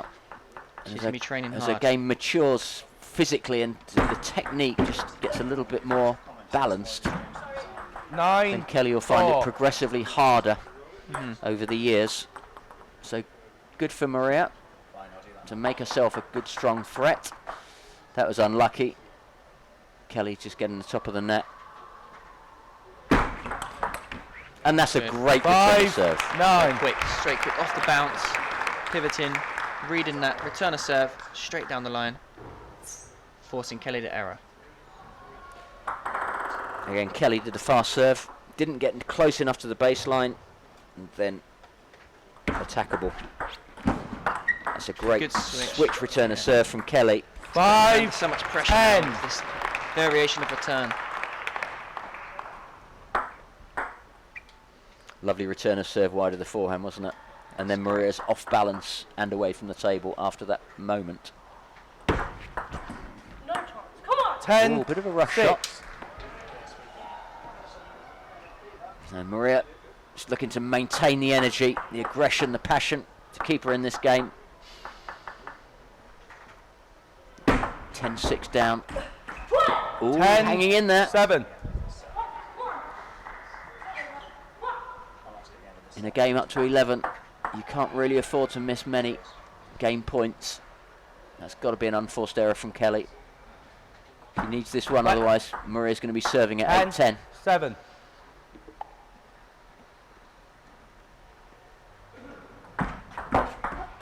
Long push return again from Maria. 11, 7. Heavy topspin. Game to So Sibley. Kelly goes 3 games to love up.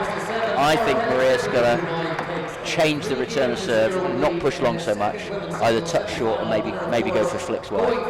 So, and I think the variation of the shot as well, maybe more to the middle, keep Kelly off the backhand side. And maybe Maria needs to use this backhand a bit more, not run around so much and look for the forehand, get this backhand in play, and the backhand open, which we saw earlier on, which made some good points. Yeah. Backhand's there, I think she's got to just use it a bit more.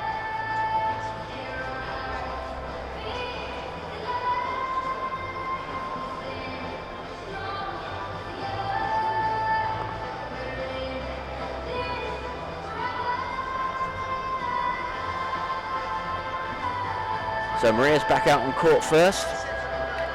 Can't believe she's played that well and she's 3 love down. She's eager to get back on the table, ready to fight back. So any chance that Maria can win the next 4 games on the run against number 1 seed and current runner-up actually, Kelly Sibley, many times champion Kelly. It's a tough ask, but anything's possible, and I think you can just start getting some momentum That's shift off the serve. on Maria's way. Maybe Love all. put Kelly under a bit more pressure.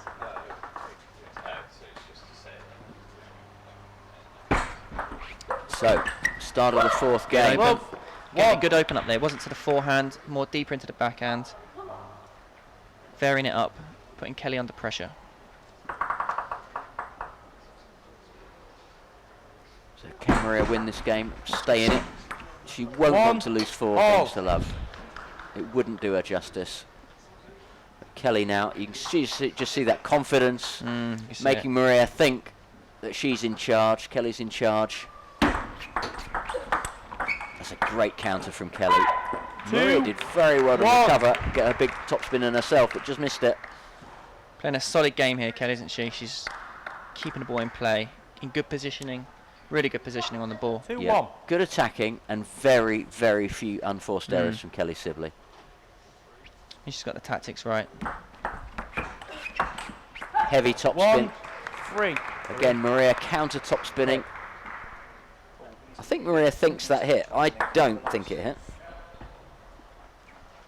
1, 3. Sometimes it can just catch the edge, but no, 1-3. Maria serving. Oh, that's Right. a beautiful 2, stroke. The ball was 3. only just long enough to topspin. She got her forehand in wide. It's a forehand fade. Yep, wide of Brilliant. Kelly's backhand. So hard to read those sort of forehands. It could go cross court or down the line with the angle of the contact. Yep. Saw Chris Doran do quite a few of those yesterday before he went out to Liam Pitchford in a great match. I think it was 4-1, but all of the games were very 3, close, apart from one. all. Chris Duran playing in the World Ping Pong Championships recently. It's incredible how he plays both sports. Yep. You can play with a bat with no spin and a bat with tons of spin. Just give him a frying pan. Be alright. Yeah, and Maria spun that one up. Yeah. Maria spun that one up so heavily, Kelly put it off the end of the table. Slower ball from Kelly, and then fast into the backhand. Again, slower ball from Kelly. Kelly not afraid to come across 3. in the rallies to play a backhand from the forehand side. Just keeping that ball in play and just holding off Maria, like there, yeah. Kelly's playing looking such for a solid game, isn't it? solid It's game, very yeah. solid from Kelly. So Kelly looking for mental domination through keeping the ball very, very solid. All. I think what Kelly's trying to do now is to say to Maria, you know, if you're going to win the point, you're going to have to hit 6 or 7 great shots every time you want to win 1 point, and anything else, I'll take the point. 4. There, 5. another example. So Kelly picking up the cheaper ones. So Maria feeling that she's got to do so much just to win 1 point. Maria going for the Gavin Rumgay service there with the variation of 6. topspin backspin. 4. I think Maria's got better shorts on. Just off the side of the table there from Maria. So Gavin's not in this tournament at all, of course, because he's not English. He's in the Scottish Nationals this weekend. Yep, so he'll be playing in the Scottish Nationals. Point here. Maria attacking from away from the table. There's the your backhand. favourite again, Dan. The That's it. backhand is down the line. That's what I want to Why see. don't they all do it all the time? Exactly. So punch into the middle and then great topspin down the line. Absolutely fantastic. I love that one. And a great celebration. Yes. Brilliant.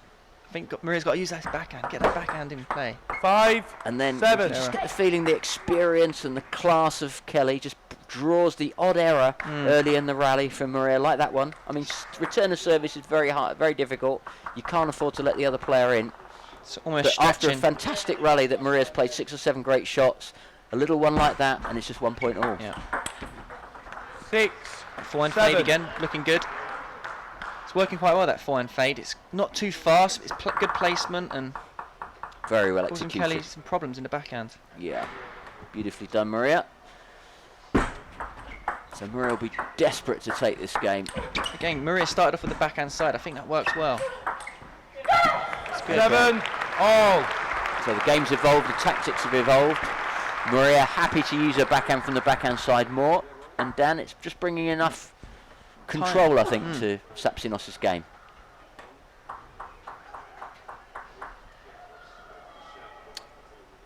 So, 7 all.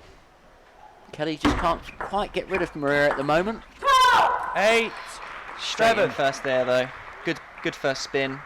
Again, the return of serve. If it's going to be half long return of serve, I think that's okay with the push. But that was just a little bit too long with the push. If you're going to push it long, push it very, very long. And there the flick. Good for Maria. Bit of fortunate luck 8. there. Bit of All. luck there for Maria, but in some ways I feel she deserved it because she was courageous enough to True. flick the return of serve. And on the follow-up, she just clipped the top of the net. An apology. 8 points all. Well done, Maria, there.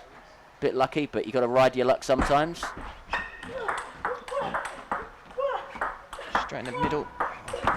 Here we go. Oh, Oh, retrieving everything, Maria. Brilliant. 8. Unlucky. 9. here we go then. Kelly, huge forehand smash. Great return from Maria.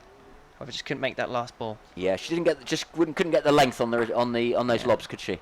That side spin with the forehand just made the ball curl out wide. So Kelly Sibley 2 points away from 10.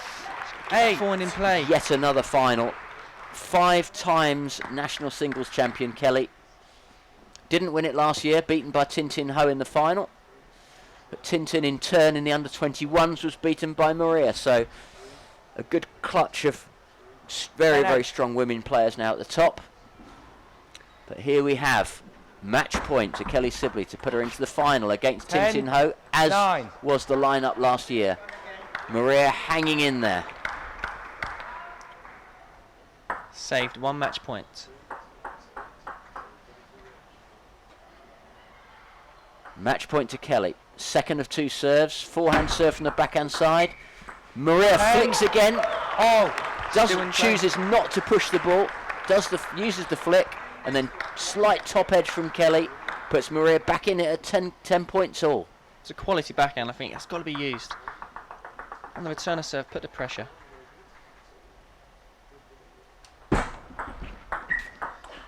Good flick from Maria. Now she's round with a forehand in. Kelly unable to hold her, and suddenly game point to Maria. Maria's looking in much better positioning now when she's playing the shot. Good spin, good movement, and wins the point.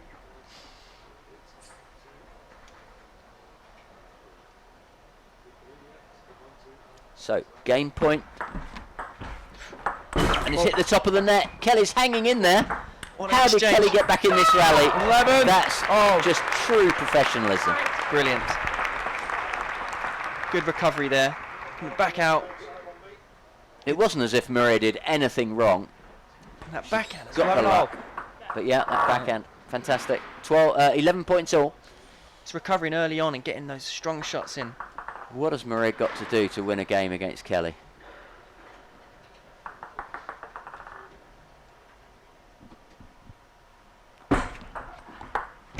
Oh, that's fantastic. That was a Drinkle-like return of serve. So we're talking Coming in, about hiding the flick, and playing wide of the forehand. Brilliant shot. To read That's a that and to do that beauty. at that time of the set as well. 12-11. That's quality.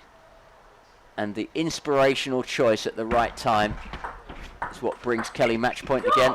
12. Oh, just off the end. Maria won't go. Strong backhand. Good touch. In first. Wins the point. Yeah.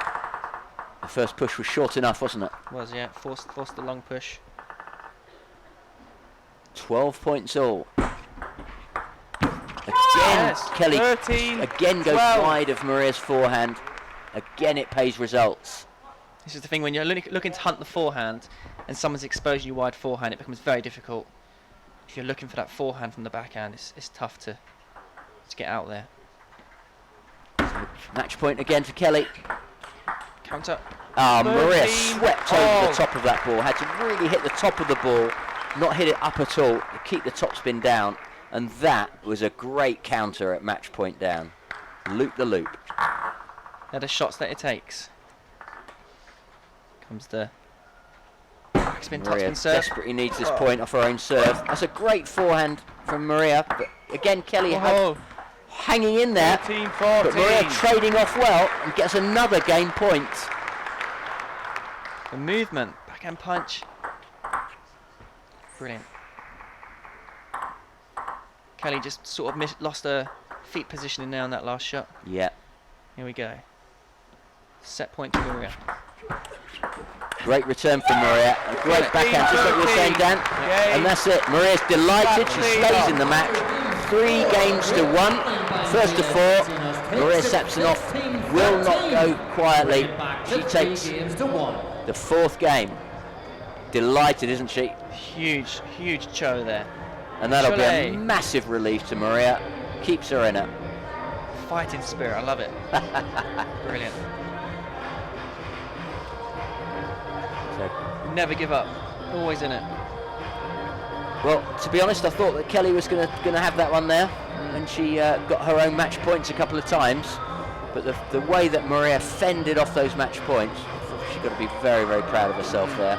She had some chances earlier in the match to get a set up, certainly in the first game, 7-3 in the first. Didn't convert it, just lost the second with a couple of little chances, so would have been disappointed to go out 4 games to 0. But now 3-1 puts Maria back in with a chance, puts Kelly back under pressure. 5th game. I think Kelly in this set will look to get in a bit more often. I think in that previous set, Maria was doing a lot of the attacks. I think Kelly's got to get in a bit more and not just hold too much. Play strong. Yeah, I think Maria's raised the game a little bit, so Kelly might have to do the same and take a little bit more risk now. Yeah. And Maria will be happy with that. That's what she wants. Look at this. 1. Unfortunate there. Love. Good blocking from Kelly. From that attack there.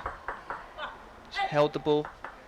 Have to say it was a lovely forehand topspin block from Kelly when she was under pressure. Again, a good backhand from the middle from Kelly. Love. Those holding shots are so strong. A bit like Voldner. Yes. I think they're so important, those shots in today's game. Holding the ball with good quality, not a weak ball. Yeah, Just going so back. So you're riding the rally while the other person's playing flat out. Yeah, I think that's what Drinkle does so well. When he takes on those top Otroff, Marlong, Liam the same. They Yep. hold that ball. Sam Walker. I think most top players now all have that shot. Again, they like hold. Brilliant. And as soon as they get the chance to attack, in they go. Maria really forcing her feet around there. It's not easy. Kelly smiled and nodded towards Maria there. She knew that Maria had done really, really well Yeah. from the crossover and from the backhand to get that forehand in. Keep coming at Kelly. Good side spin. Maria got unlucky there. Kelly's really coming across a long way to do a backhand block. She is. You would think she would maybe try You'd and think forehand that might be here. a forehand from there, Yeah. but hey, won the point. Yeah. A few nets in this match. But happens. Yeah. Another net, it didn't work. Just clipped off the end of the table. Just got to brush that ball a bit more. Yeah, a little bit more height and top spin and that would have gone on for Maria. Again, Again, yeah. Kelly's pumping the crossover of Maria, and that gets her back from the table. Get the length, Maria. Brilliant. Here we go. Whoa. Fantastic. 1-5. Big point for Kelly. I get the feeling that Maria can actually get herself out of trouble and get powerful shots in again later in the rally, but she's got to hit the baseline to do it. She's got fantastic movement back there. It's really. Maria's Holding the footwork's line. really improved in the last 2 years. But Kelly staying up to the table, taking the ball 1-5. early. Not much risk for her shots at the table, so winning the point. Yeah, great judgment from Kelly about when to go in fast 6.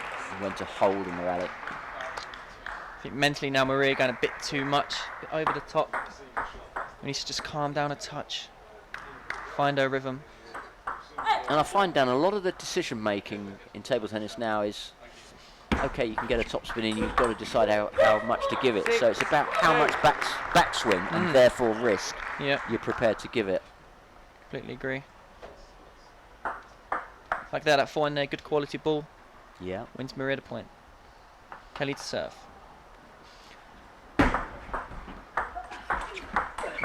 Well, I have to say, Maria's not really done a lot wrong this game, but she's found herself 7-2 down against an absolutely brilliant Kelly Sibley in this 5th game. Kelly has really come out strong in this game. There's so much more positive for that. 8. I've been listening to you. That's what you said. You know, you wanted to go a little bit faster, take a bit more risk, and she's made those risks pay. Yeah, A nod from Maria. Not a lot she can do about that one. it's so hard to read the game as well when someone's playing at that speed. She's in first again. Strong ball. Yeah, Kelly Counter attacking exchange. against the serve. Oh, she moved in. Whoa! Massive points. Oh, frustration from Maria.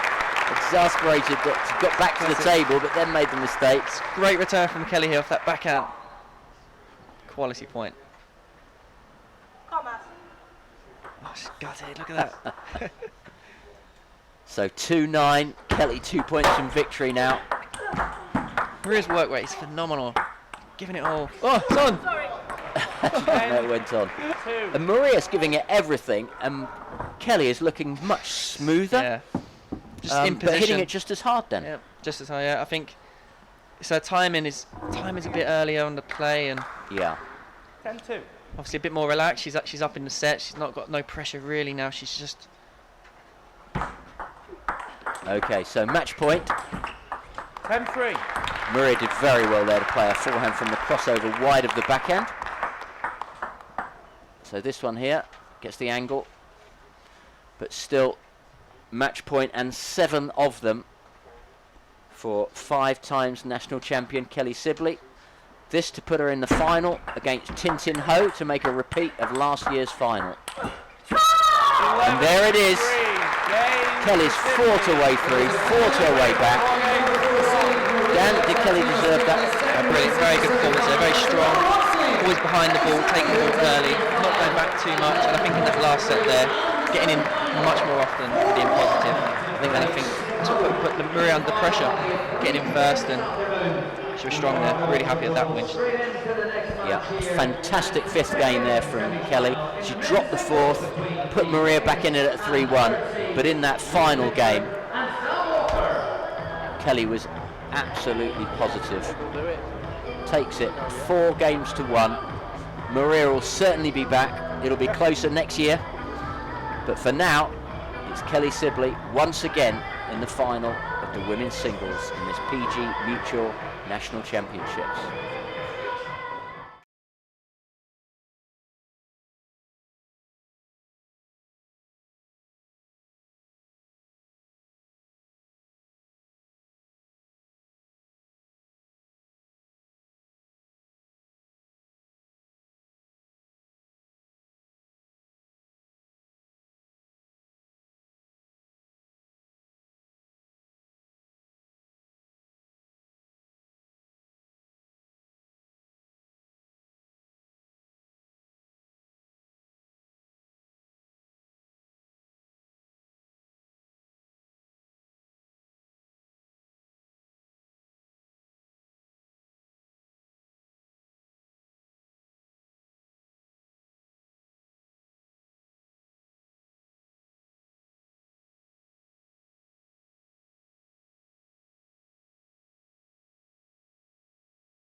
first game. Walker to serve. Lovell.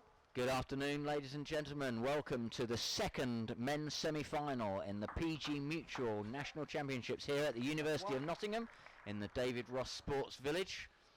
And we have Liam Pitchford against Sam Walker, a repeat of last year's semi-final. I'm Colin Wilson from Corby Smash Table Tennis Centre, and I have with me Dan Ives from Bristol, full-time coach and publishing and Facebook with Table Tennis Daily. And of course, Dan, we know from last time that in this match last year, Pitchford went out and Sam Walker made it through to the final. Yep, we've got an interesting match up here. Both players in their absolute prime, playing fantastic table tennis of the highest level, and we're going to see a great game. It's going to be great. I think we're going to see both players throwing their bat at the ball to get the top spin, taking a bit of risk, knowing what the other person's going to do to them if they let them in first too easily. Yes, completely agree there. We saw that with Drinkle's game, taking the ball really early, almost high-risk shots, yet controllable at this level. And Sam Walker and Liam both have a fantastic backhand flick, which I think we'll see quite a lot in this game. Yeah, let's look out for that one. 2-4. So, not a bad start for Sam. Sam was saying that he said, what's his greatest strength? And Sam said, the belief that I can beat anybody in the world on my day. And I thought, what a great attitude that is that he's got. And you have to believe him, the way that he plays his table tennis. Well, I think we saw that at the World Team Championships last year, when he was down 10-7 against Simon Gowsey, and just made a fantastic comeback in his mentality in that game. It felt like he survived about 437 match points and single-handedly dragged Great Britain into the quarters and semis of the World Team of the Olympic Games. Yeah, his mindset is brilliant. A broken ball there? Yeah, I think, are they just testing the ball? Maybe they've got a new ball there. Maybe a little crack in that first one. But they're happy with it. And Sam already up 6-2. And that's the stroke that you were talking about, Dan. The backhand flick from the forehand side of the table that Liam Pitchford tried there. I think maybe he should use the forehand there. That was probably a long serve. Again. Interesting. So Liam trying to use that backhand flick loop, but losing both points immediately from the serve, puts him 2-8 down. Retaliates with a fast serve, long to Sam's backhand. It's a good service change there. Sam Walker stepped in for the flick.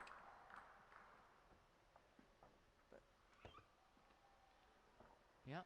So both players from the same part of the world in their upbringing. Sam from Worksop and Liam from Chesterfield, Derbyshire. And Liam now training full-time in Sweden, but playing for Hennebont in Brittany, in France. And he's doing really, really well, Dan, in his first after his first season with the French club.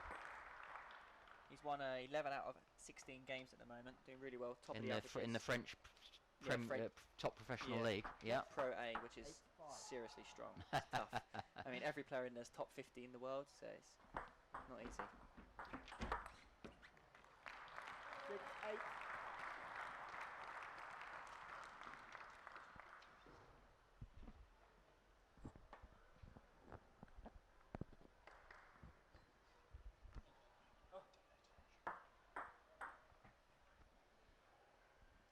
Okay, well, a recovery from Liam there, from 8-2 down to 6-8 in serving. Again using the fast serve. Wow, big power from Pitchford. Sam coping well, hanging on, and it's a good job he did, because that stopped the comeback of Liam Pitchford, and now 9-6 up for Sam Walker. What a fantastic rally. You could see that where Pitchford really lets go his top spins, using their side spin on his backhand, traditional side spin across the ball with his backhand, Liam. Wow, they're really throwing the ball around with a lot of side spin and top spin. Both players looking for the first set advantage here. 9-8.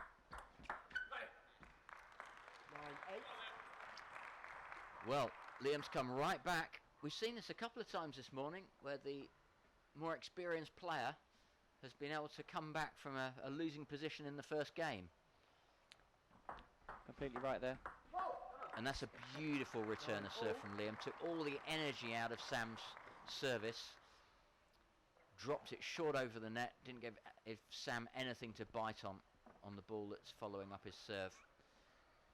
And now Liam has the advantage on the serve. 9-9. Reverse side spin. Forehand serve from the backhand side. Liam sometimes comes across to the middle or even to the foot from the forehand to do that serve. But at the moment, content to do it from the backhand corner. Threaten the fast serve across court. But it's game point to Sam now. And Liam really unwinding those loops. Sam is so fast to even get to them. Returns them pretty well. And now 10-all. So up to 11, but now two serves, a lead of 2 points required to win the game. So 10-all in the first. What a great follow-up from Sam Walker. Fantastically fast backhand across court.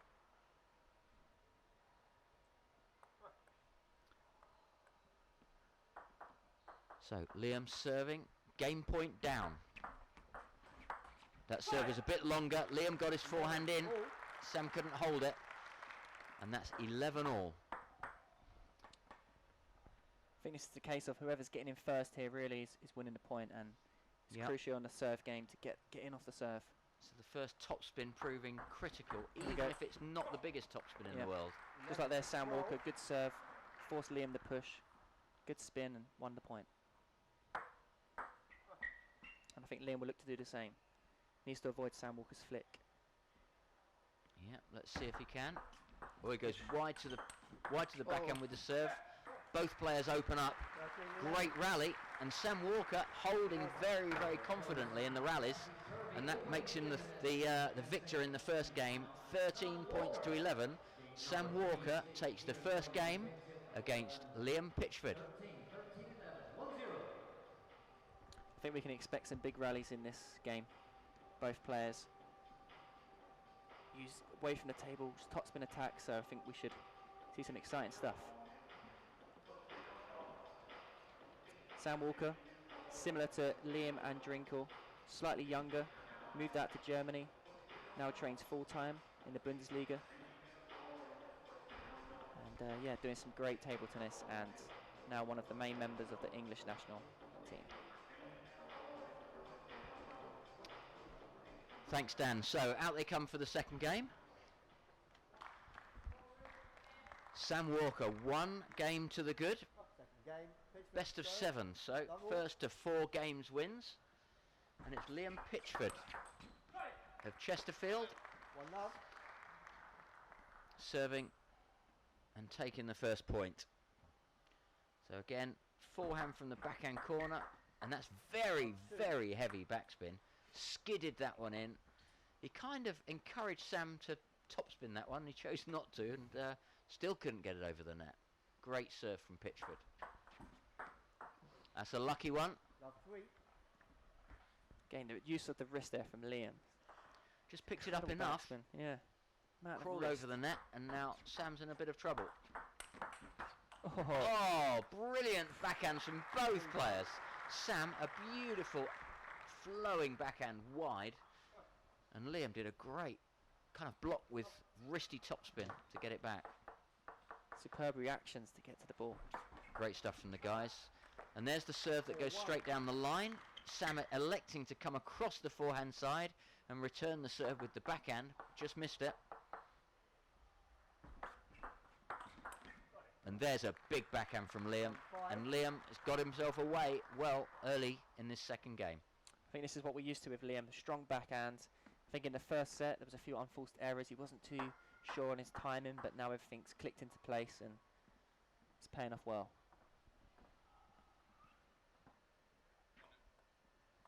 Well, it is paying off now.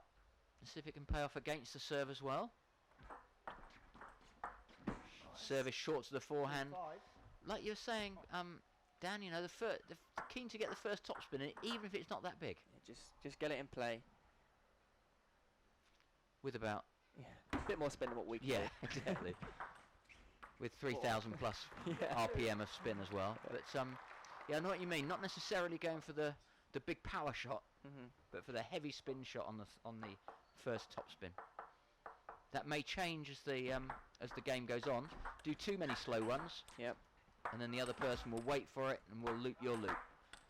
Big And point. Liam just looks so powerful now, doesn't he, when he's up to the table and the opponent's away.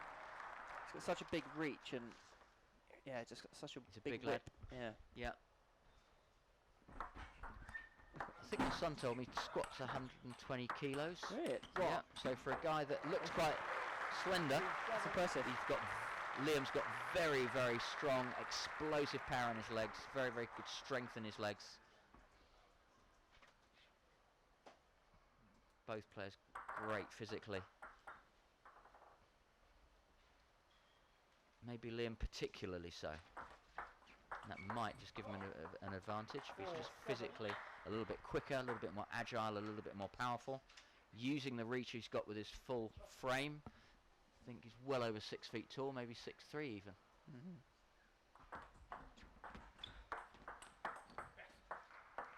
I find it amazing how early they touch the ball. Serves coming in fast and just early off the bounce, giving your opponent less time to respond. Yeah. So stopping the ball despite the fact that it's got a lot of spin that's going to carry it back to the other side. There's no hesitation, it's just straight in. There's another one, but it does pop long.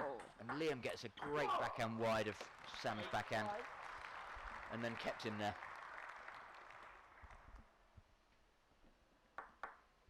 So Liam looking a little bit freer, a little bit more confident.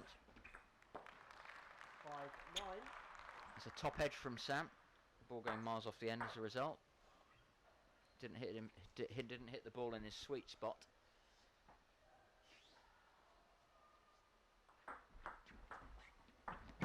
Sam tried again and couldn't, but did afterwards. 6-9. Helped by the net. So Sam Walker hanging on to this game at 6-9 down. Even if he wins this point, Pitchford can win the game if he wins 2 serves on his own serve. 9-7. Indeed, Sam has brought it back to 9-7. Sam putting a lot of backspin on the ball there to force Liam to flick into the net. I tell you what, that was a great return of serve from Sam, and Liam was onto it like a whippet. He was. And then the follow-up backhand, so much spin. Yeah, terrific. So game point to Pitchford. He's levelled the match. 1 game all. Pitchford looks like he's settled, a little bit more confident, and that's given Sam Walker just a little bit to think about now. That's brilliant stuff. I think we're often seeing some glimpses of incredible play like we saw at the World Team Championships when Sam Walker played Yuya Oshimura back from the table, huge backhand to top spin valleys, and I think we might see that in the later stages of this match when players are a bit more warmed up, a bit more used to the conditions, drillings are pumping. Yeah, it does take anybody a little while to get used to the way the ball bounces on any given day, even with the same make of ball, the same type of table, the same flooring that you've had yesterday. Just the change of humidity, the change of temperature will just cause the ball to bounce slightly differently in some circumstances, and both players have to get a feel for that. As they warm up, the quality of the game normally increases a little bit more, and the game and the tactics will evolve as both players warm up and get themselves into their full game with the range that they're looking for. Completely agree, Colin. I think we're going to see some strong points in this set. Walker to serve. Level. So 1 game all. First of 4 games wins. Men's semi-final. Winner. Oh, fantastic, Pitchford. Absolutely fantastic. How it Sam- turned so quickly. Sam thought it was going down the backhand, and at the last minute changed it, went down the line, never saw it coming. These players know each other's games so well as well. It's probably quite similar to Drinker and Danny Reid. Corn, there's a big backhand from Sam, and that's what you were saying, Dan. So the players will start to open up when they get the right kind of ball. They're really going to flick the wrist at it. That fast that rapid little bit speed. extra. Again, Sam trying it again, but off a very difficult ball, just over half long with some side spin and top spin. just overcooks it off the end. So high risk shots, some of these. Quality play. I think what's really important is the recovery off the backhand flick as well, which these two do so well. Good quality first ball and they're recovering early with another strong ball. Yeah. Good flick. Oh, It's a beauty from Sam. Opened his shoulders, played it wide of the forehand. it's effortless, wasn't it? Very relaxed. So everything to play for, just 1 point in it. Great backhand to backhand. Sam now seems to have opened his game up a little bit more, got his range, knows how the table's working, knows what Pitchford's trying to do to him. He's got his nose in front at the start of this third game. 1 game all, 2 points up to Sam Walker. He won this match last year in the semi-final. Let's see if he can do it again. It's amazing how many backhands are going on. Not seeing too much forehand at the start. It's a lot of backhand. And then it goes into the forehand exchange. Yeah, and the consistency of those, the first backhand and the return of that first backhand, really, really strong. Very, very solid.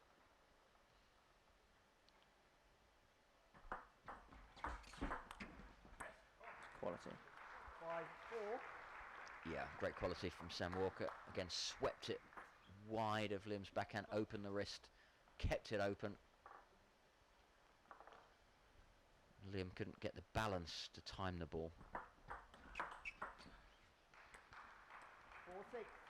These backhand to backhand rallies are looking pretty fierce then. They are. I think Sam Walker's just got a bit more stability at the moment on each shot. Yeah. Liam just needs to make a touch more recovery. There he is. Yeah, like you're saying, it's the recovery after the backhand flick from the forehand side. You've got to get yourself back in position to take the next ball. 5-6.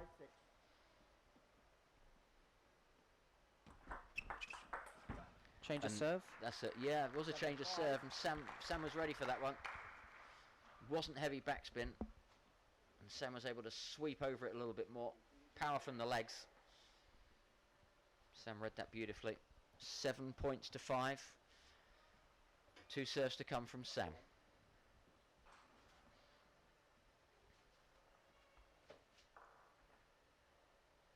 Number 3 seed serving to the number 2 seed. 8-5. Liam just off the end, a little bit disappointed. Thinks he could have done it slightly differently to get over the top of the ball. Just a few variations of serve here from Sam. Sometimes backspin, sometimes side spin. Good spin. 6-8.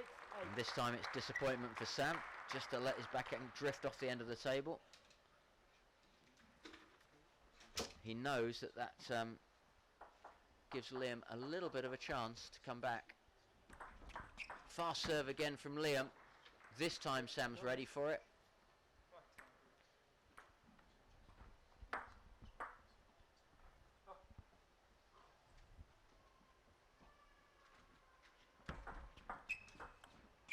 Oh, that's a heavy, That's heavy ridiculous. backhand topspin. Even Sam Walker couldn't keep that one down. Closes angle right on that, but the ball's still shot off. It did. Sam really needed to relax his wrist on that one so that the ball didn't ping off too much. Easy to say, harder to do. And then there, gets the big one in, really biffed it wide of the forehand, and that gives Sam Walker game point to take the third and put himself 2-1 in the lead in this second semi-final. He would love to have another go at Paul Drinkle in the final of this competition. And there it is, 2 games to 1. Liam Pitchford very, very nearly getting a great backhand down the line, but just off the end. The margins are pretty tight. That gives Sam the point and the third game and the lead in the match, 2 games to 1. Yeah, good performance there from Sam. I think maybe Liam could look at cutting out a few of these unforced errors, keep the ball in the play a bit more. But Sam looking in good performance here.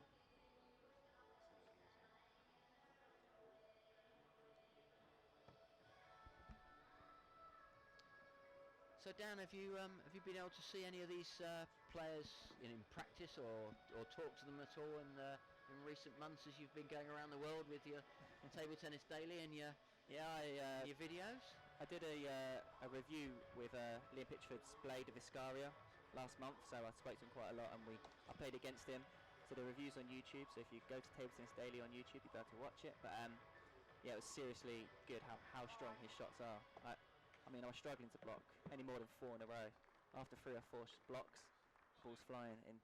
But yeah, the top spin just increasing and increasing. Yeah, building up through the rally. It does, yeah. And I think again they're practicing so much. It's like magnetic when they're playing to the ball. It's incredible. Like I said earlier, when you're not at that level, it's so exposed. I think when you come up against someone of that quality. That's the backhand Liam's looking for. A strong backhand. He's got to get that in play. Put pressure on Sam.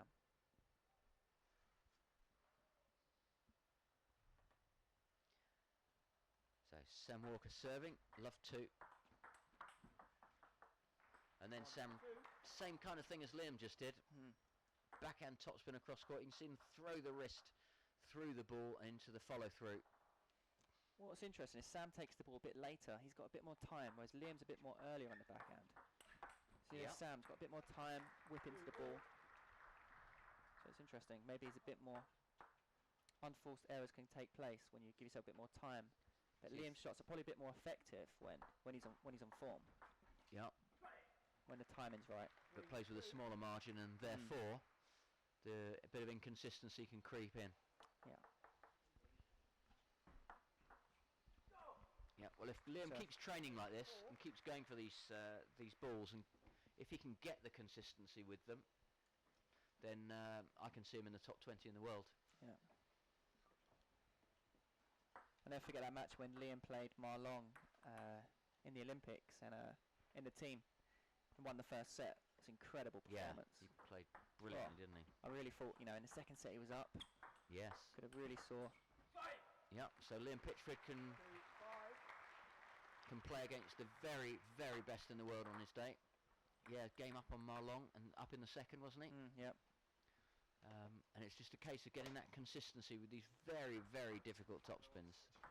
Here he goes for another big one, just misses that one. And that's a kind of an example of the level of risk that Liam's playing with. And I think what you're saying is that Sam's game is just not quite as powerful, but a little bit more solid sometimes. I think so. Sam came across a long way there to get his backhand flick in. Throws his backhand. You see the dip that Sam's getting on that backhand, really making the ball come down over the net. Beautiful play. They were the backhands we saw in the World Team Championships, back from the table, just unleashing the wrist into the ball. Again, a bit like Karanga back there. Phenomenal.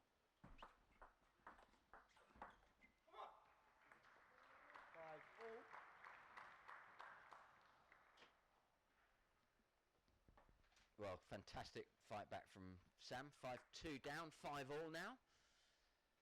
Some of those backhands were glorious to watch.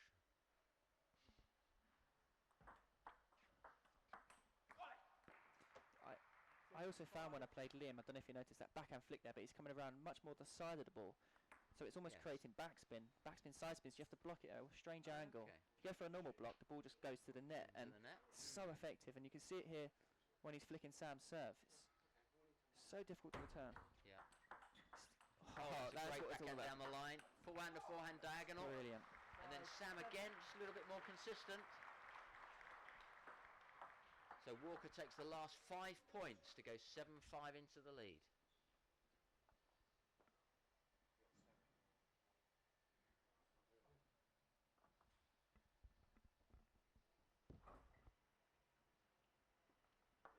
Really important set here for both players.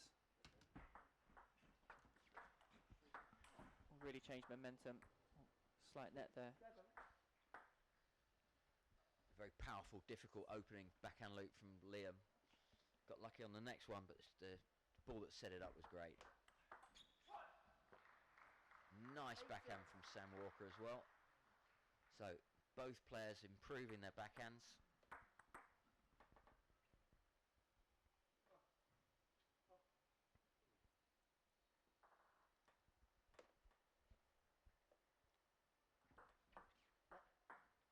serve.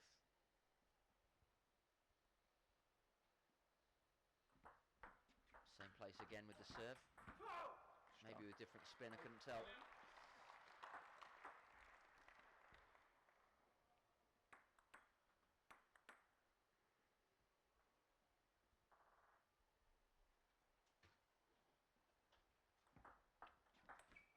That's a beauty from Liam. Not only did he side spin it, not only did he pick it up, but he then hit through the ball as well. With pace. Yeah, hit it hard as well. Just took a little bit of the side spin off to add a bit of extra pace to it. Puts him back in it at 8-all. So Liam was 5-2 up, 7-5 down. And after all that, there's nothing to choose between them, other than Walker's 2-1 up in games. 8-9. Yeah, I think Liam really needs this set. I think from a confidence point of view, Sam will be even more relaxed if he goes 3-1 up. Liam really needs this set. This point's critical now. Short pushes, Sam gets his big forehand in. Liam didn't quite middle it. So, Sam Walker, 2 games to 1 up, and now 10-8 gives him 2 game points in this one for a 3 games to 1 lead, first to 4 wins. Will we see a repeat of last year's final with Sam Walker getting through to play Paul Drinkle? Paul Drinkle already through this morning. Well, Liam not happy there. No. So Paul Drinkle beat Danny Reed in the first semi-final. Puts him through. Paul will be looking for his 6th national title. Liam's trying to catch him up and stop him, but there's a big man in the way, Sam Walker. And Sam is now 3 games to 1 up. Paul Drinkles came back a few times from being 3-1 down, so it's possible. Just got to dig in there, Liam, and find his game, change some tactics,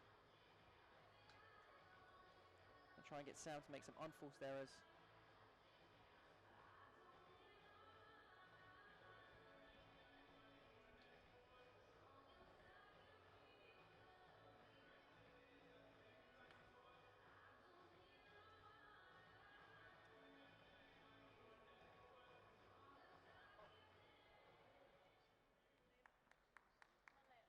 Well, Liam Pitchford, 1 game away from going out for the 2nd successive year in the semi-finals to Sam Walker.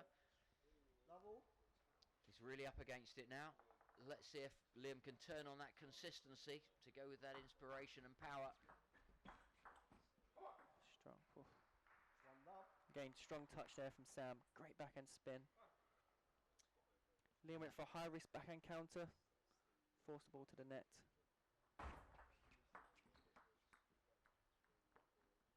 Love 2. I think one thing is clear. If I think the opportunity for Liam is that if we get a couple of mistakes from Sam, he loses any part of that high level of consistency that he's had, then Liam will definitely win. Sam has to stay solid. Yep. That's pretty solid. 3-1. Liam going for a change of serve there, reverse serve from the forehand side. Just trying to upset and break the rhythm of Sam Walker here. Yeah, didn't exactly work there. Sam was right onto that one with a high power forehand topspin. So a couple of little mistakes from Sam. He's winning, but maybe Liam can see a light at the end of the tunnel here. He's just got to gain some momentum. It's a flick. Oh, gone on, yeah. 3-4. And that flick, he just really caught the back and side of the ball. Slightly Really- too high. Really spun it, but it just popped up a little bit slower than he wanted. He maybe just didn't catch enough of that ball. More forward momentum. There we go. And Liam can't afford to miss those. Time out. It's his first backhand. It's not easy, but it's not something he can afford to keep missing. So it's to time out. Time out there for Liam. Needs to regain with the coach here and find a solution. I think Liam was serves were drifting a touch long, which is allowing Sam to get in first. got to try and find a way, as good players do.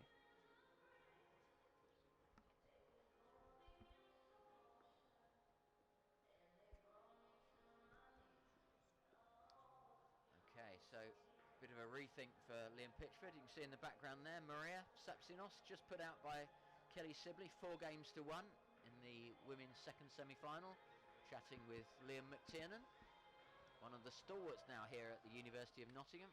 Denise Pyatt as well, watching on. Denise going out in the semi-final against Kelly Sibley.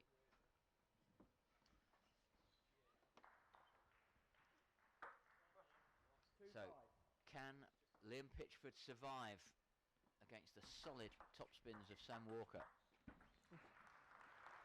Well, Sam's 6-2 up.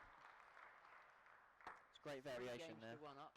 Yeah, a lovely variation. Spun it up a bit higher. Yeah, and then mixed it out wide to the forehand of Liam, keeping it off his backhand at exchange. So Liam goes there for a bit of a change of tactics, choosing to play a forehand return of service now to the ball that's coming into the middle. Same again. And a fast backhand exchange. Liam on it. I think you're right, Colin. He doesn't have to flick everything. I think he can push and open up the point differently to avoid that fast counter from Sam Walker. Yeah, and that's just caused a little bit of a change of momentum, a little bit of change of tactics and angles.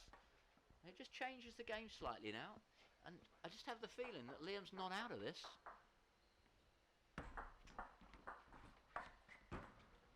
Bit of luck on his side as well. 5-6. Clip the net. 7-5.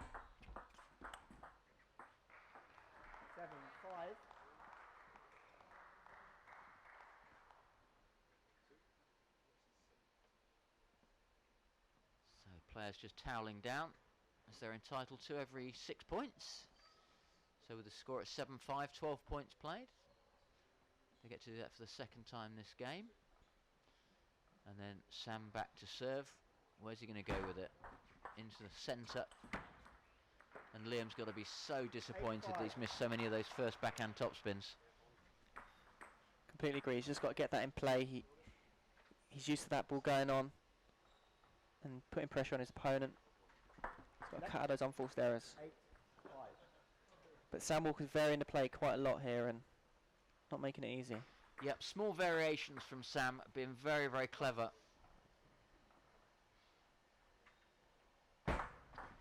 Serving into the middle again.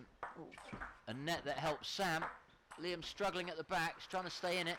He very, very nearly curved that around the net onto the table. Yeah, you're right there, look at that side spin. You see the spin they're getting. Nearly, nearly. But 4 points adrift. Sam Walker 2 points away from a place in the final. Again, the first backhand just goes off the end of the table. So, match points for Sam Walker. Big power from Liam Pitchford. Sam couldn't hold on to that. But another 3 match points. I think Sam needs to keep his focus here. He needs to finish this game, capitalise on it before. Now, if Sam didn't win one of the next 3 points, he might find himself in a lot of difficulty in the whole match. But for now, he's got to look positively on it. And there it is. Sam Walker takes the match, just like he did last year's semi-final against Liam. Goes through for a repeat of last year's final. Sam Walker, number 3 seed, goes through to play against Paul Drinkle, number 1 seed, in the final later today. Very solid performance there from Sam Walker. I think Liam will be very disappointed with that. But a great game. And so what do you think made that, Dan? What made the difference there for Sam? I think he was, as we said, solid. He was keeping his shots in play. Maybe a touch slower with the topspin than Liam, but not as high risk, and made good variation and won the big points in the first few sets, which is really important, I think.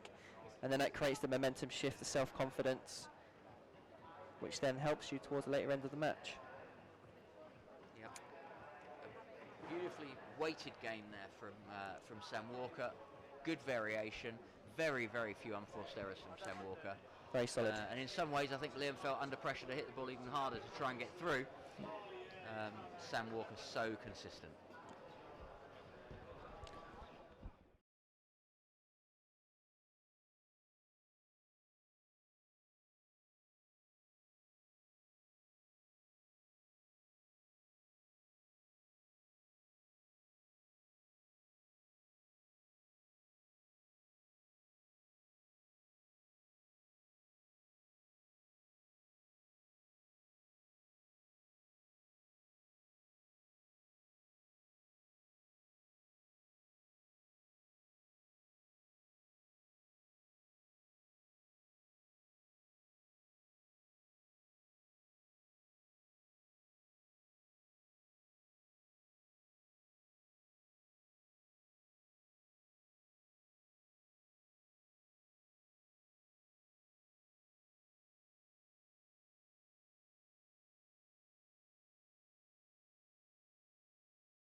So, welcome back. Here we have the final of the mixed doubles at the PG Mutual National Table Tennis Championships here at the University of Nottingham.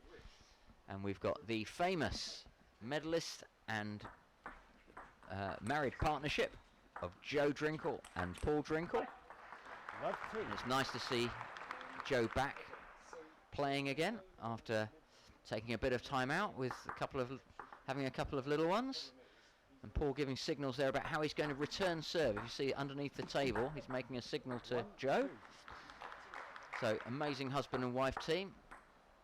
Lots of thrills and spills in the Glasgow Commonwealth Games, if you remember. And 2 all. gold medalists in the Commonwealth Games. And they're up against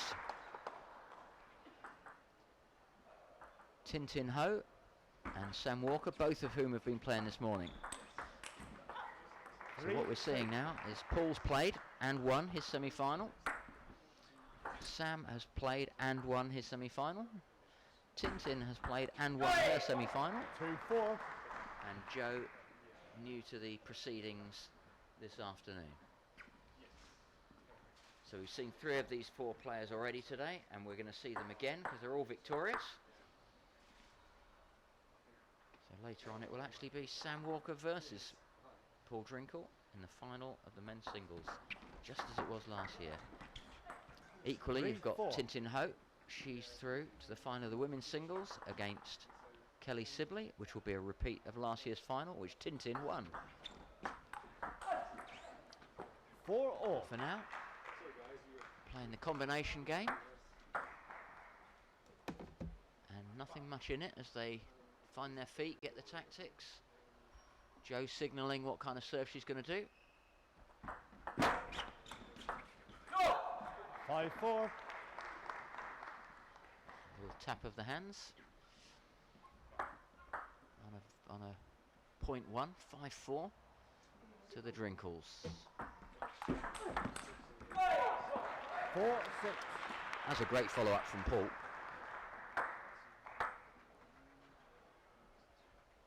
Counter topspin.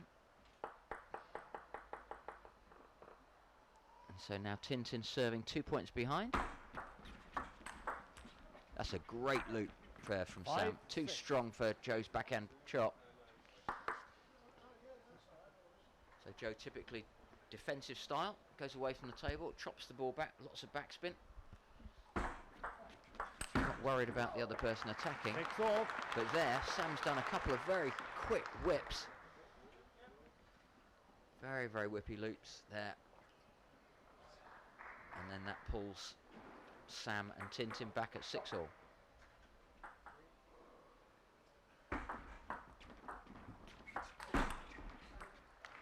Lovely flip there from Tintin. Weight transfer is beautiful. Right foot to left foot on contact.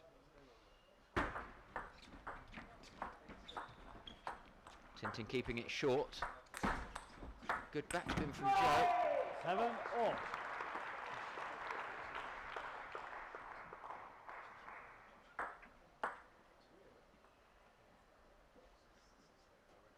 I just get the feeling that Joe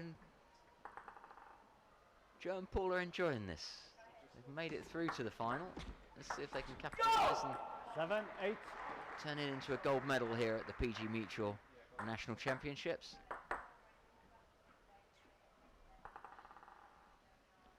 So now 7 all. Oh, sorry, 7-8, isn't it? It's Sam's second serve. A lot of short play. Even Paul Drinkle couldn't get a big topspin off that one. He can now, but Sam gets it back. And a lovely follow-up from Joe. Came right around the backhand side. Played just as aggressively. See how she comes around now. And wide of Tintin's backhand. Penhold player unable to get her back right across to retrieve that one. So a beautiful 10, backspin 7. against Sam's loop. So Sam did a 3/4 power loop there. Top spin heavy. Joe really got her teeth into that as she chopped it back with her backhand. And that gives 3 game points now to the Drinkles. 8-10. Cut down to 2 there. And Tintin serving. So Tintin needs to win both of these points. when she's serving to keep them in this first game.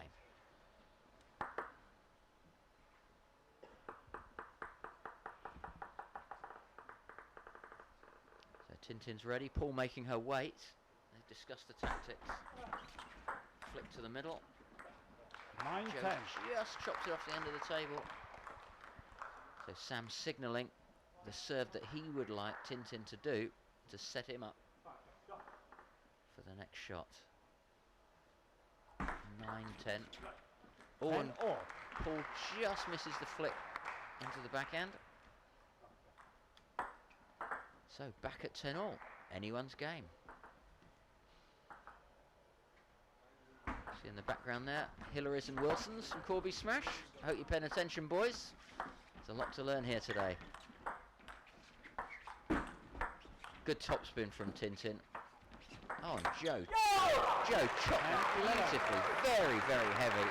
And Paul able to get his forehand topspin in, put it away wide of the forehand. That was a beauty. Forehand chop down the line. Always a classic. Paul followed up. So back to game point again for the Drinkles.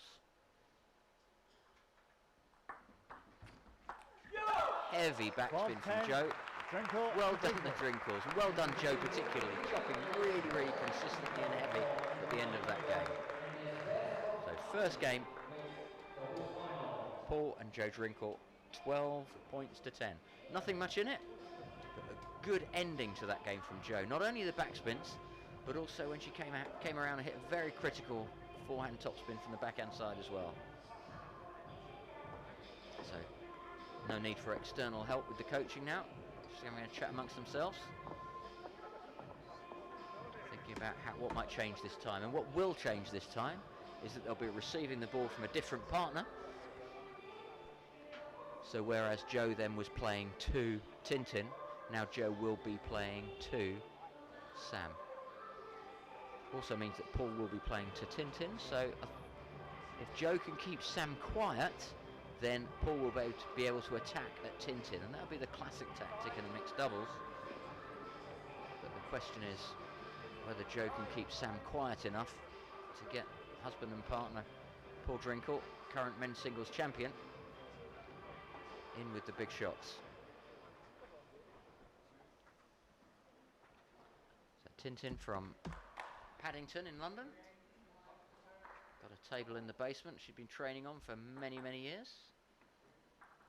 Coached by her father, 18 years old, current women's singles champion. And what a great block from Paul Drinkle. And again, a retrieve now away from the table though, and he's stuck away from the table. And the retrieving worked. So Sam able to attack to Paul, but Paul just hanging on there, getting everything back.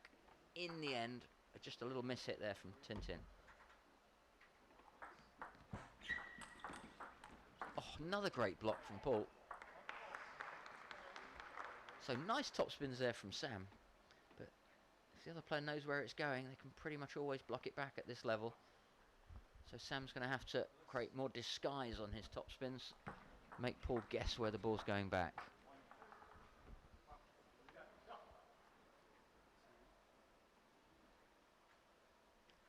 Joe signalling the serve. So just there, Sam changing direction at the last minute. Got Paul slightly off balance with the forehand block there. Couldn't quite control it, a little bit late on it. Didn't have his body quite in position. That's what Sam needs to do. Wait until the last minute before he attacks. A bit like a penalty taker against a goalkeeper in football. In table tennis, if you're on the receiving end, if you're the goalie in that situation, you can't afford to guess first. The other player will just simply put it down the other side at the last minute.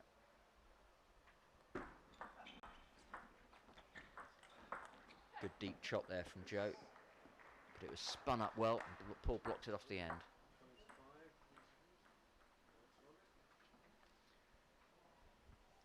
Crowd enjoying this. Started at 9:30 this morning with the first of the women's semi-finals. And that was the one that put Tintin Ho into the final of the women's singles, beating young Denise Pyatt from Ellenborough Table Tennis Club in Enfield, North London.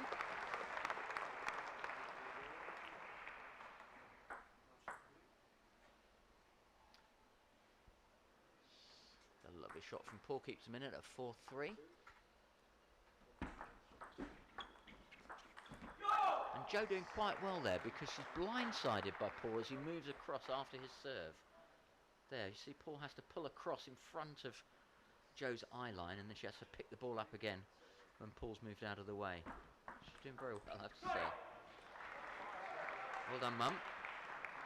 Lovely backhand flick. So she's holding the Drinkles up very, very well here. So back to Tintin's serve. 8 points played. Goes back to its original formation.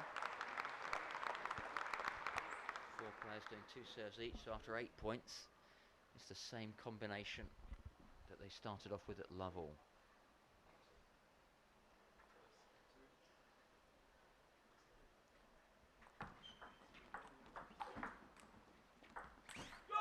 Nice backspin from Jo, maybe a little bit short. That certainly gave Sam the feeling he could attack, which he did, but into the net because of the heavy backspin. There, couldn't quite lift it. Paul had gone the wrong way. It would have been a winner.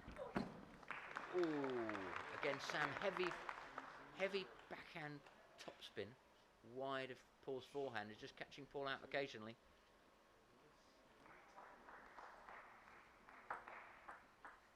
Six points all.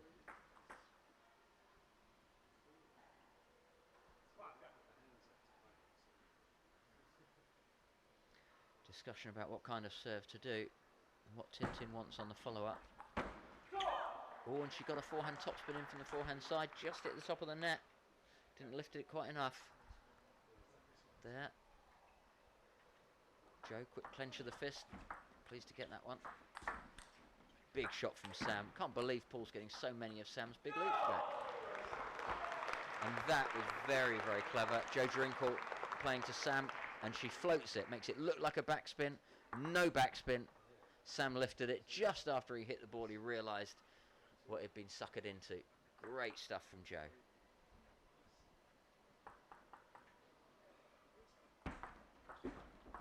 Paul serving, net cord. Can Sam put that away? Yes, he can. Paul on the run there, and too much of a run. So Sam typically getting the openings wide of Paul's forehand. Paul will be aware of that, of course, but as soon as he steps across to cover it, guess where the ball will go next? Sam will put it wide of Paul's backhand. So a game of cat and mouse very much. Nice topspin up from Tintin. Very, very heavy. So Sam maybe thought that was a float, but it wasn't. It's a very heavy chop. Straight into the bottom of the net. Great spin. I'm very impressed with Jo's comeback here. So she's playing in the doubles events, not the singles events this year. But she'll be a force to reckon with if she decides she wants to come back next year and challenge for the singles.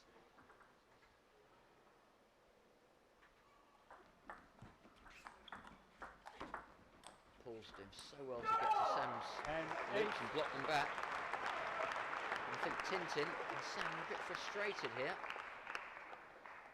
being contained by the two Drinkles.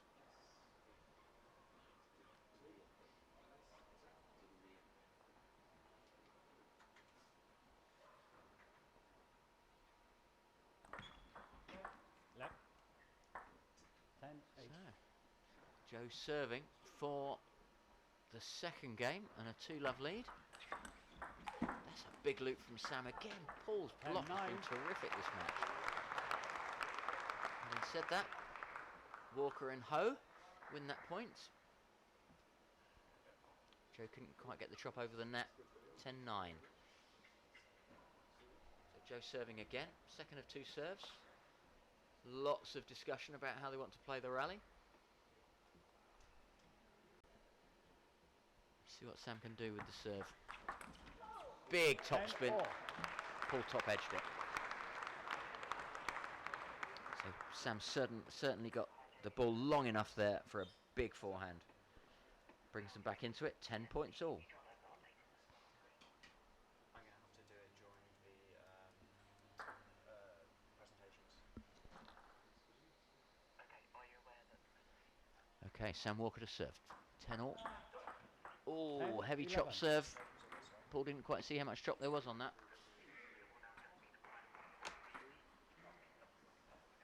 Oh, I see, that's a lap. Another chance for Sam Walker. It's Tintin that's receiving. There you go, that straightened it out. 11 all.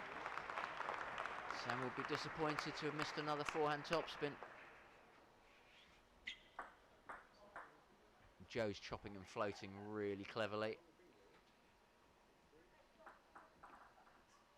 Great experience. So 11 all. Oh, that's a big forehand again. I've never seen Paul block this well.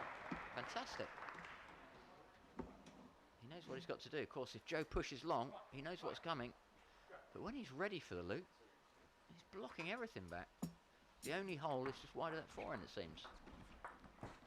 And that's the one. Again, Sam goes for that one. So takes the point, makes it back to 12 all. Time for a chill out at the towel box, bit like a chat at the water cooler. Get organised again. 12 all. So short serve from Sam. That's a net cord, so play it again. Great flick from Paul Drinkle. Waits to the last minute, makes it look as though he's going to touch it short, and then in with the attack. Beautiful flick.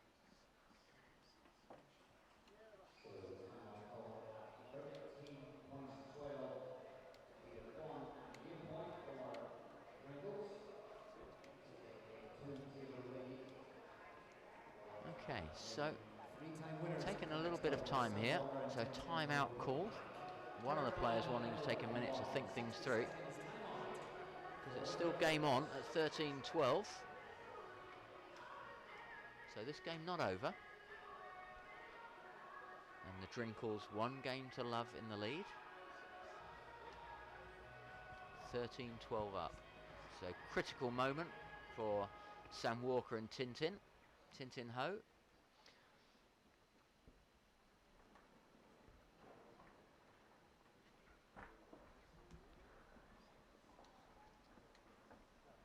A few more members of the crowd coming back in. So that's just delayed the restart a tiny little bit. Just let them settle. Players can concentrate. So serving for the second game in a 2-love lead, Paul Drinkle. Joe, a great push deep into the forehand, and I can't believe how Paul Drinkle got round that one to play a forehand from so wide. It's like wanting to chat with the umpire, and then falling onto the floor, the control he got to play that shot and take the second game, absolutely stunning, world-class play there. From, to be honest, Joe as well as from Paul, delighted with that one. It seems they're nice and relaxed, got a nice perspective on this match, and it's actually helping their performance. Be a real feather in Joe's cap if she could take a national title on her return. So Joe actually plays a lovely push, makes Sam work, and then look at that from Paul Drinkle. Falling out of shot, side spin as well as top spin. And now that's 2 games to love. Drinkle.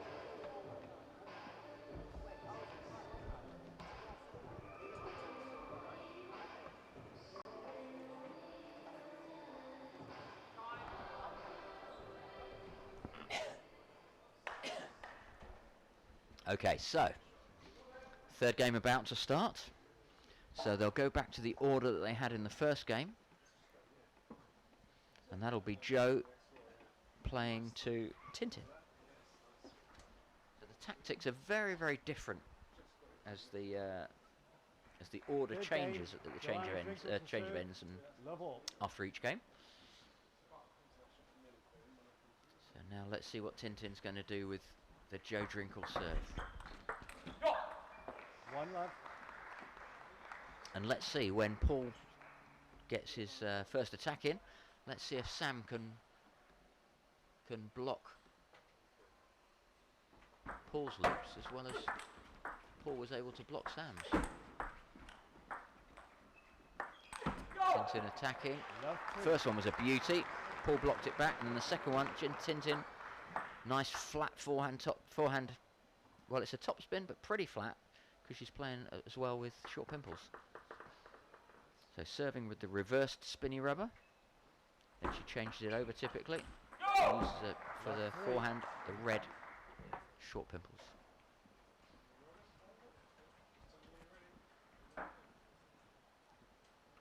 Big one from Sam, disappointed to put it off the end. And they called another timeout. They're only just into the start of this game, 2-love. So a little bit of a rethink. Clearly not quite going according to the way they expected, so I want to discuss some tactics again.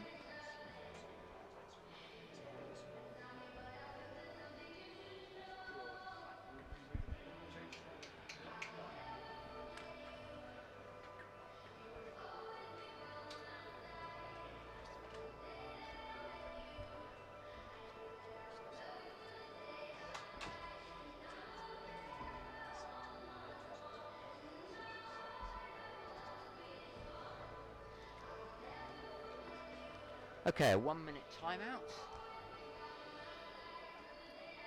It's a little bit clearer now.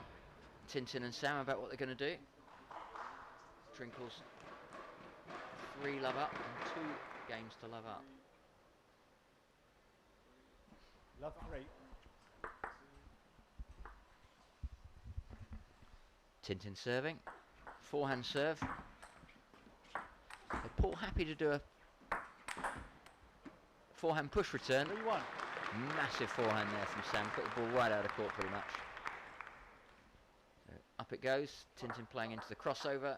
And then massive forehand from Sam.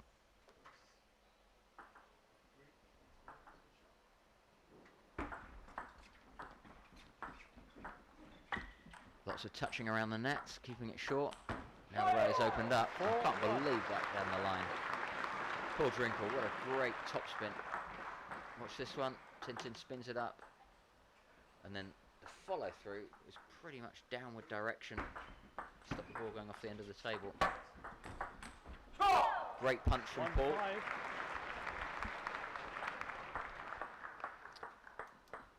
And Tintin and Sam Walker are in trouble.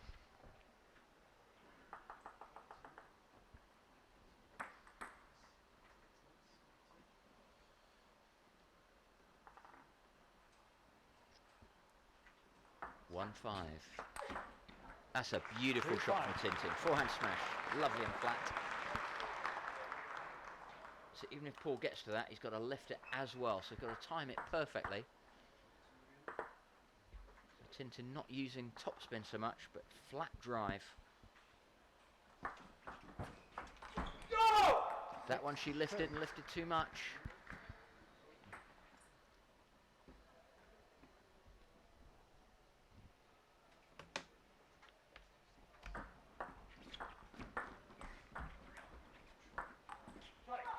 Seven, 2.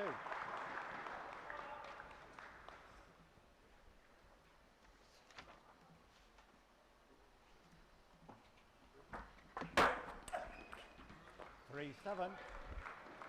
Okay. So, bit of survival tactics for Tintin and Sam. Long push. Trying to stay in this match. Two games down, 7-3 down. In the doubles, it's best of 5. So Sam and Tintin got to stay in it. 3-8. And you see how Paul aimed it there, right underneath the playing arm of Sam Walker. You see as Tintin pushes it right there between backhand and forehand. Nothing really that Sam could do about that one. So close to a victory for Mr. and Mrs. Drinkle. 8-9-3. 9-3. I have to say, Joe's been really solid. You see that she's getting great depth on the ball, heavy backspin. Tintin not able to get it, the whole of the ball over the net. And then as soon as Tintin doesn't play with a great strong attack, Paul comes in with something terrific like that. Big power. And that forehand flick across court's been working beautifully for Paul all weekend. But it looks like it's going to be all over soon. 4-10. Although that was a great rally from match point down.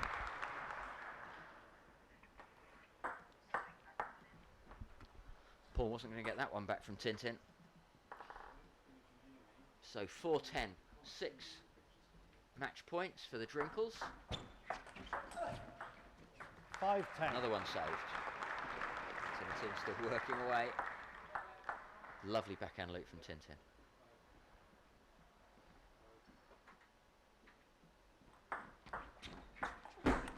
Good backhand loop again from Tintin.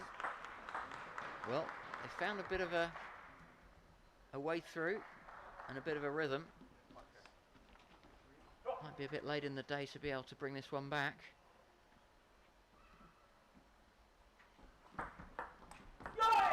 And there it is. Half long serve from Joe just over the end. Tintin tried to pick it up off the end of the table. A delighted couple. Tintin couldn't quite pick that up. Have to say Paul got all Sam's big bombs back pretty well. And there is the championship for 2017. Joe Drinkle and Paul Drinkle. Half long serve. Tintin trying to pick it up. Sam knows they're going to have to come back next year. And a hug for the wife. Well played, Joe. Great stuff.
to the PG Mutual National Table Tennis Championships here at the University of Nottingham. And we're just starting the women's doubles final now. In the red at the far end, we've got Kelly Sibley and Jo Drinkle. And they're playing against the younger but reigning champions, Tintin Ho and Maria Sepsinos. This doubles will be a best of 5 games, so first to 11 wins a game, and it's the first to win 3 games. Block 3. So I'm Colin Wilson from Corby Smash Table Tennis Centre, and with me is Dan Ives from Bristol and from Table Tennis Daily, if you subscribe to that on Facebook. 3-1. And Dan, it's nice to see Jo back playing again. So do you think that the current champions are favourites, or do you think they're the underdogs this time? Very interesting matchup. Of course, Maria and Tintin are the reigning champions, both in good form. But Kelly and Jo have played for many years in the past and are super experienced. So it's going to be a very interesting game, and I think with Joanna chopping, it's going to break up the rhythm quite a lot. 3-all. Maria and Tintin. Yeah. So yeah, an interesting battle. I'm looking forward to seeing how this one turns out. Yeah. Having just seen Joanna Drinkle play in the mixed doubles with Paul, I thought she was playing really well. In those grounds, I'm going to predict that Kelly and Jo, even though Jo's really only just starting to come back from being a mum, with the 2 little ones now, and she hasn't played in the singles. Right, she's still got that consistency. Yeah, she's very consistent. Very good chop and float when she's away from the table. Agreed. I think it's difficult when you're playing. Also, Kelly Sibley, extremely solid, as we saw this morning in a semi-final. Kelly was great, wasn't she? Yeah, so it's going to be a tough game. But I think if Tintin and Maria can play with a lot of pressure early on, like here, strong attack here from Tintin Ho, doesn't give Kelly time to recover, and we might be able to see some close sets. Like that again, strong aggressive attacks. Quite hard for Kelly then, because obviously Joanna's dropped back to chop, and now she's against an attack. She can't. It's hard for her to make an attack, so Yeah. could be interesting. And to be fair to Kelly, that chop from Jo was a bit higher and a bit shorter, so Tintin was able to smash straight into it. Yeah. That's a better backspin from Jo. 7-4. I'll say that went in the net. Good backhand for Maria. That's what we was looking at earlier on. Get that backhand in play. 5-7. And Kelly's going to be aggressive on the return of serve whenever she can to stop a big attack going into her partner, Joanna. 5-8. So the younger pair, a couple of points up. 9. Looking good so far, Colin. Yeah, a couple of errors from Jo. So there, backhand flick, a little bit off the end. So 8-5. Maria and Tintin. I like Tintin's first attack on the backhand. I think in the women's game it's a very effective shot. The penhold as well. You get the wrist through the ball. Yeah. And then the flat smash. Strong. So hard to block that. See there, Kelly's trying to get a bat behind the ball. Ball just goes down to the net. Yeah. So Kelly not only has to get a bat in the way, but has to lift it on the moment of contact. Very tricky for her. 11. Well, not a bad start. Maria and Tintin. That was a good aggressive stroke from Maria, wasn't it, at the end? And that's 1 game to love. Yeah, great start there. Good backhands from Maria. Good spin. And then I think Tintin's made use of her forehand very well in this set. Very strong forehand attacks, giving Kelly no time to return the ball. Obviously the players switch around now, so when Tintin attacks, it'll be to Joanna's defensive play. So we're interested to see how that sets up. Shake of the head from Jo. So not quite settled for the more experienced pair. But as we know in doubles, it's always very, very different in the second game because the order changes. So they'll be receiving from a different person, playing to a different person, and the game can change dramatically between one game and the next. So Maria and Tintin back to the table first. As confident Last year they beat Karina Lefebvre and Emma Vickers 3-1. Maria serving Kelly receiving.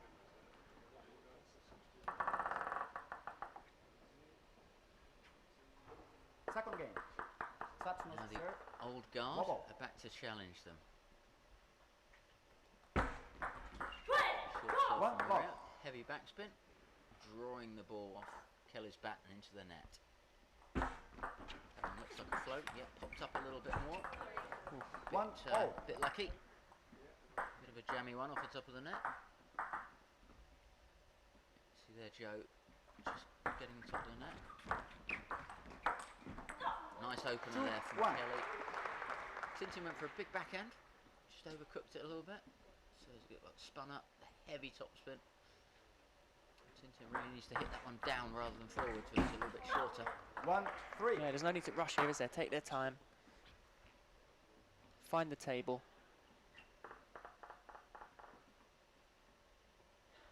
Yeah. Side spin. Maria was ready for it. Had to lean wide over the table to get to it. But wanted to give it everything. Make sure that Kelly wasn't even going to get her back to it at all. Ball straight out of the court. It's good tactics there, going wide to Joanna's forehand. Again, 4-2. Tintin going to Joe's forehand. There.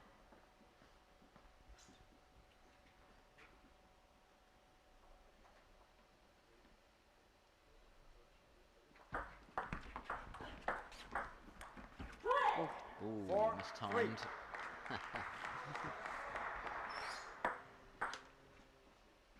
So the younger pair will be happy at the moment, I think. They've not. 4-0. Could have been quite a way behind by now, and they're not. 3-5 and serving. Just a bit of frustration. Kelly putting a short ball in the net. So that's more solid from Kelly. brilliant. Oh, I think 5-4. Excellent play there, taking their time, moving Kelly and Joanna about to wait for the loose ball. I've seen Maria do that a couple of times earlier on this morning when she was playing Kelly in the semi-final of the singles. She had forehand topspin, pulling the wrist back, holding it back to get the angle wide of the opponent's backhand. And she really does get a good angle with that forehand. Interesting Yes. technique, and the angle's very difficult for the opponent. 4-6.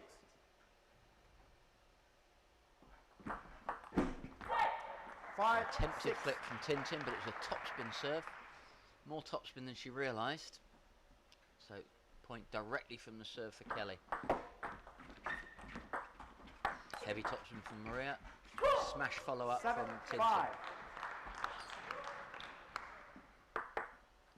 Looked difficult to chop that ball from the pips. Yeah. Yeah.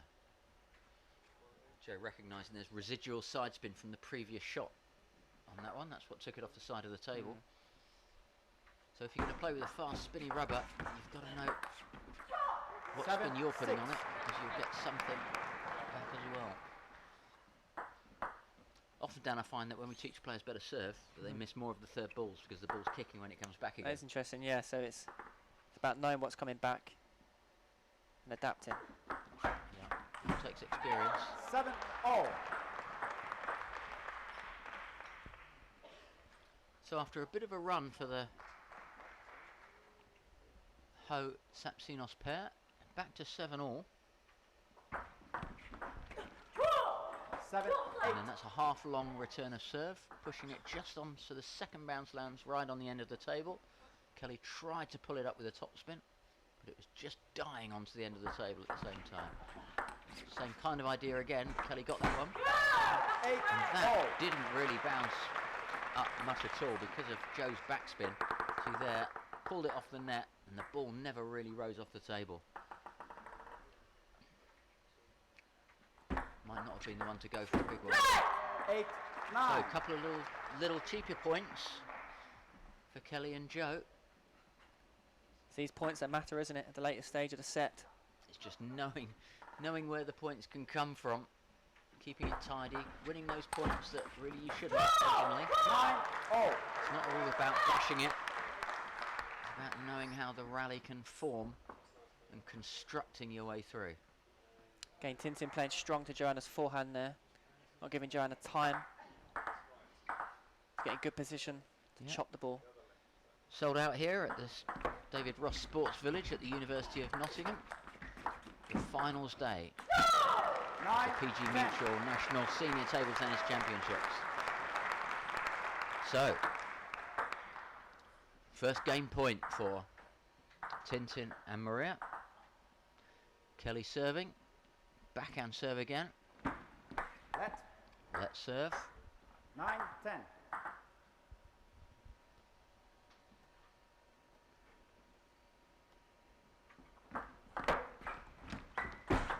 Maria's in, and it's strong enough, and that takes the second game, evens it up at 1. Point substitute, 2 games to love. 2-0. Yeah, that's right. It doesn't even it up at all, Dan, does it?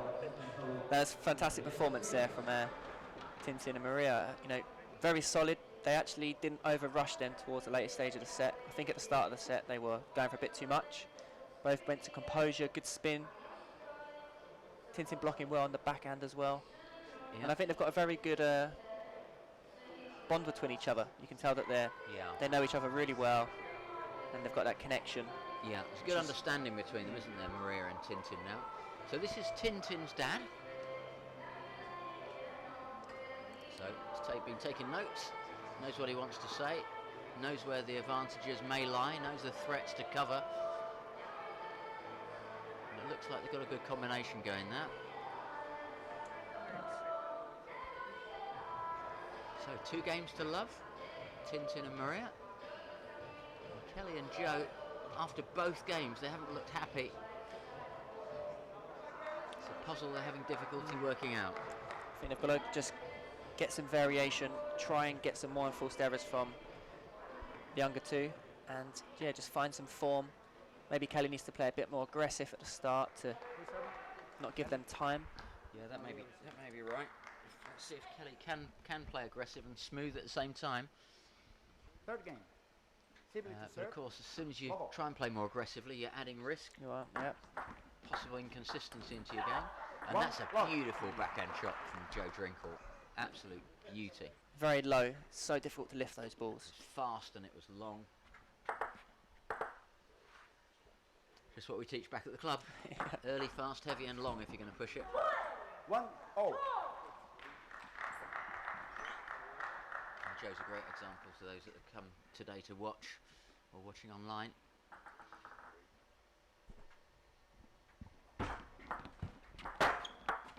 Again, Joe plays the backhand float and the ball pops up. 2-1. It's not an easy backhand to do, high backhand from a chop ball like that. It's difficult, straight through it, Yeah. confident. So Joe's clever float not only surprised Tintin, it also Yeah. surprised Kelly when it came back higher. And that's Oh. a beauty. Forehand smash down the line. Maria pointing at her, that's the one. Just what we do before in the ball training. reaches the top of the bounce stem. Yeah, it's fantastic. Yeah, early, straight in. Oh, and that's the one you said 1-4. Kelly I needed think to that's get what in. that's what she's got to be doing. She's got to be getting those balls Time on out. the table. I think it's so difficult when these two are both on the attack. So it's timeout time. Both maintaining their focus, listening to the coach. Yeah, Tintin's dad just trying to keep them occupied, I think, now for this minute. Don't want to let them get distracted, start having any negative thoughts.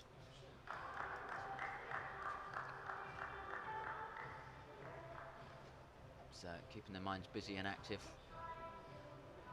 Maybe thinking through what might happen and what might change in the rest of the game. Keep them chipper and confident. At the same time, the body language here, when they've been off the table between Joe and Kelly, hasn't looked positive throughout the match. They've not found much rhythm yet, have they, at all? And they need to No. find. You do worry for the younger pair that if Kelly and Joe sneak this one, they could worm their way right back into the game and take the 1-4. whole thing. But at the moment, 2 games and 4-1 to Maria and Tintin. That's a great smash from Tintin. Brilliant. Kelly did well to get it back. 4-2. And when the next one came, it went just off the end. And those are the kinds of points that keep you in a match. Yeah, it's a big point in that psychologically, I think. After the timeout. Good retrieving from Kelly and Joe. That's a float. Well read, Tintin. 4-3. And then Kelly with a heavy topspin and side spin. Slow but very spinny. Here it comes. There with side spin. Yeah, it's a tricky shot to return. So that's 2 rallies that Kelly and Joe didn't really have any right to win, but dug in. Could have done with that one as well. That would have put them back on level terms in this third game. Maybe if Kelly just blocked that out wide. I think Maria was out of position. Yeah, didn't have to go that Yeah. fast. Oh, that's a beauty from Joe. 4-5. Walked into that one. And the speed she got, the acceleration at the last minute in that stroke, beautiful. I think timing, Joe's timing looks as good as ever. It's textbook. So that push again. And she thinks that hit, Oh. Yeah, touch. and it did. So hit the edge of the table on the end, no chance for the return. I think they're both coming out a bit more positive now, aren't they, Kelly and Joe? And that's what often happens. You hang on for a couple and get them, and then when you get the chance, you feel more positive, you get confident in what you can do. 6-5. So maintenance of pressure from Tintin and Maria, not letting it get to them, just keeping it solid. No unforced errors. And that's another float from Joe, gets the ball up for Kelly to loop. 6-0. Typically, the more spin there is in the rally, the better off that Joe and Kelly are doing. Yeah, it's difficult to hit through that ball there. Deep chop. Yeah, and with some side spin as well. Josie Ransom, who's done so much for the women's game internationally. Helping raise the 6-7. profile of the women's game all over the world. That was that short flick that we saw from Paul Drinker earlier on. Short flick over the table, mixing it up. Long dig from Kelly, sets the... Oh, Oh! 7-0. And she had no clue what spin was on that one. You see, she just goes to show. jumped and reacted at the last minute there. That is chiselled. Very heavy, and you see the side spin as well. Very impressive from Joe Drinkle.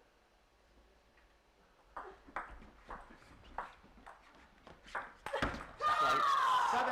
Yeah, didn't read it. No, did she? that's tough. The difference is, of course, we can see from here the full stroke, but for Tintin, she wouldn't have been able to see the stroke Yeah, underneath it's the true. table.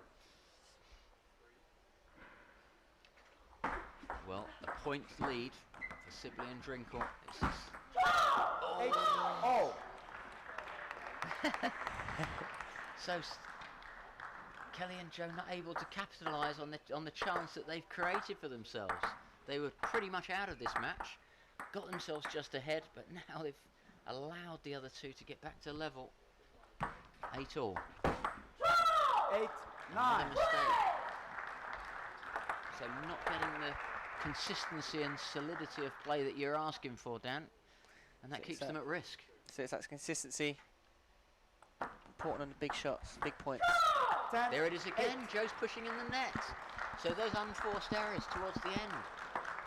And now we have 2 match points. So it'll be Maria serving, choosing the serve with the forehand, signalling what she's going to do. Tintin ready to follow up. I think with a Serving to forehand. Joe. Short push. Kelly picks it up with a top spin. Tintin not confident. Oh, and Joe misses it. And we have a repeat of last year in that Tintin Ho and Maria Sapsinos win the women's doubles. This year against Joe Drinkle and Kelly Sibley, the very, very experienced pairing. And the younger players will be absolutely thrilled to see that run through. And to win 3 games to 0 against such wonderful players.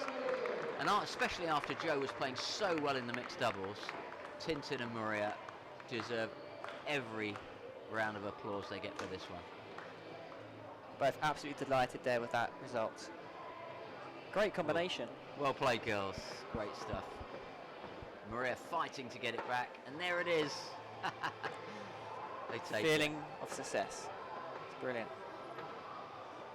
That's what winning feels like. Fantastic result. And we'd like to thank you for being with us on the Table Tennis England website and Facebook page.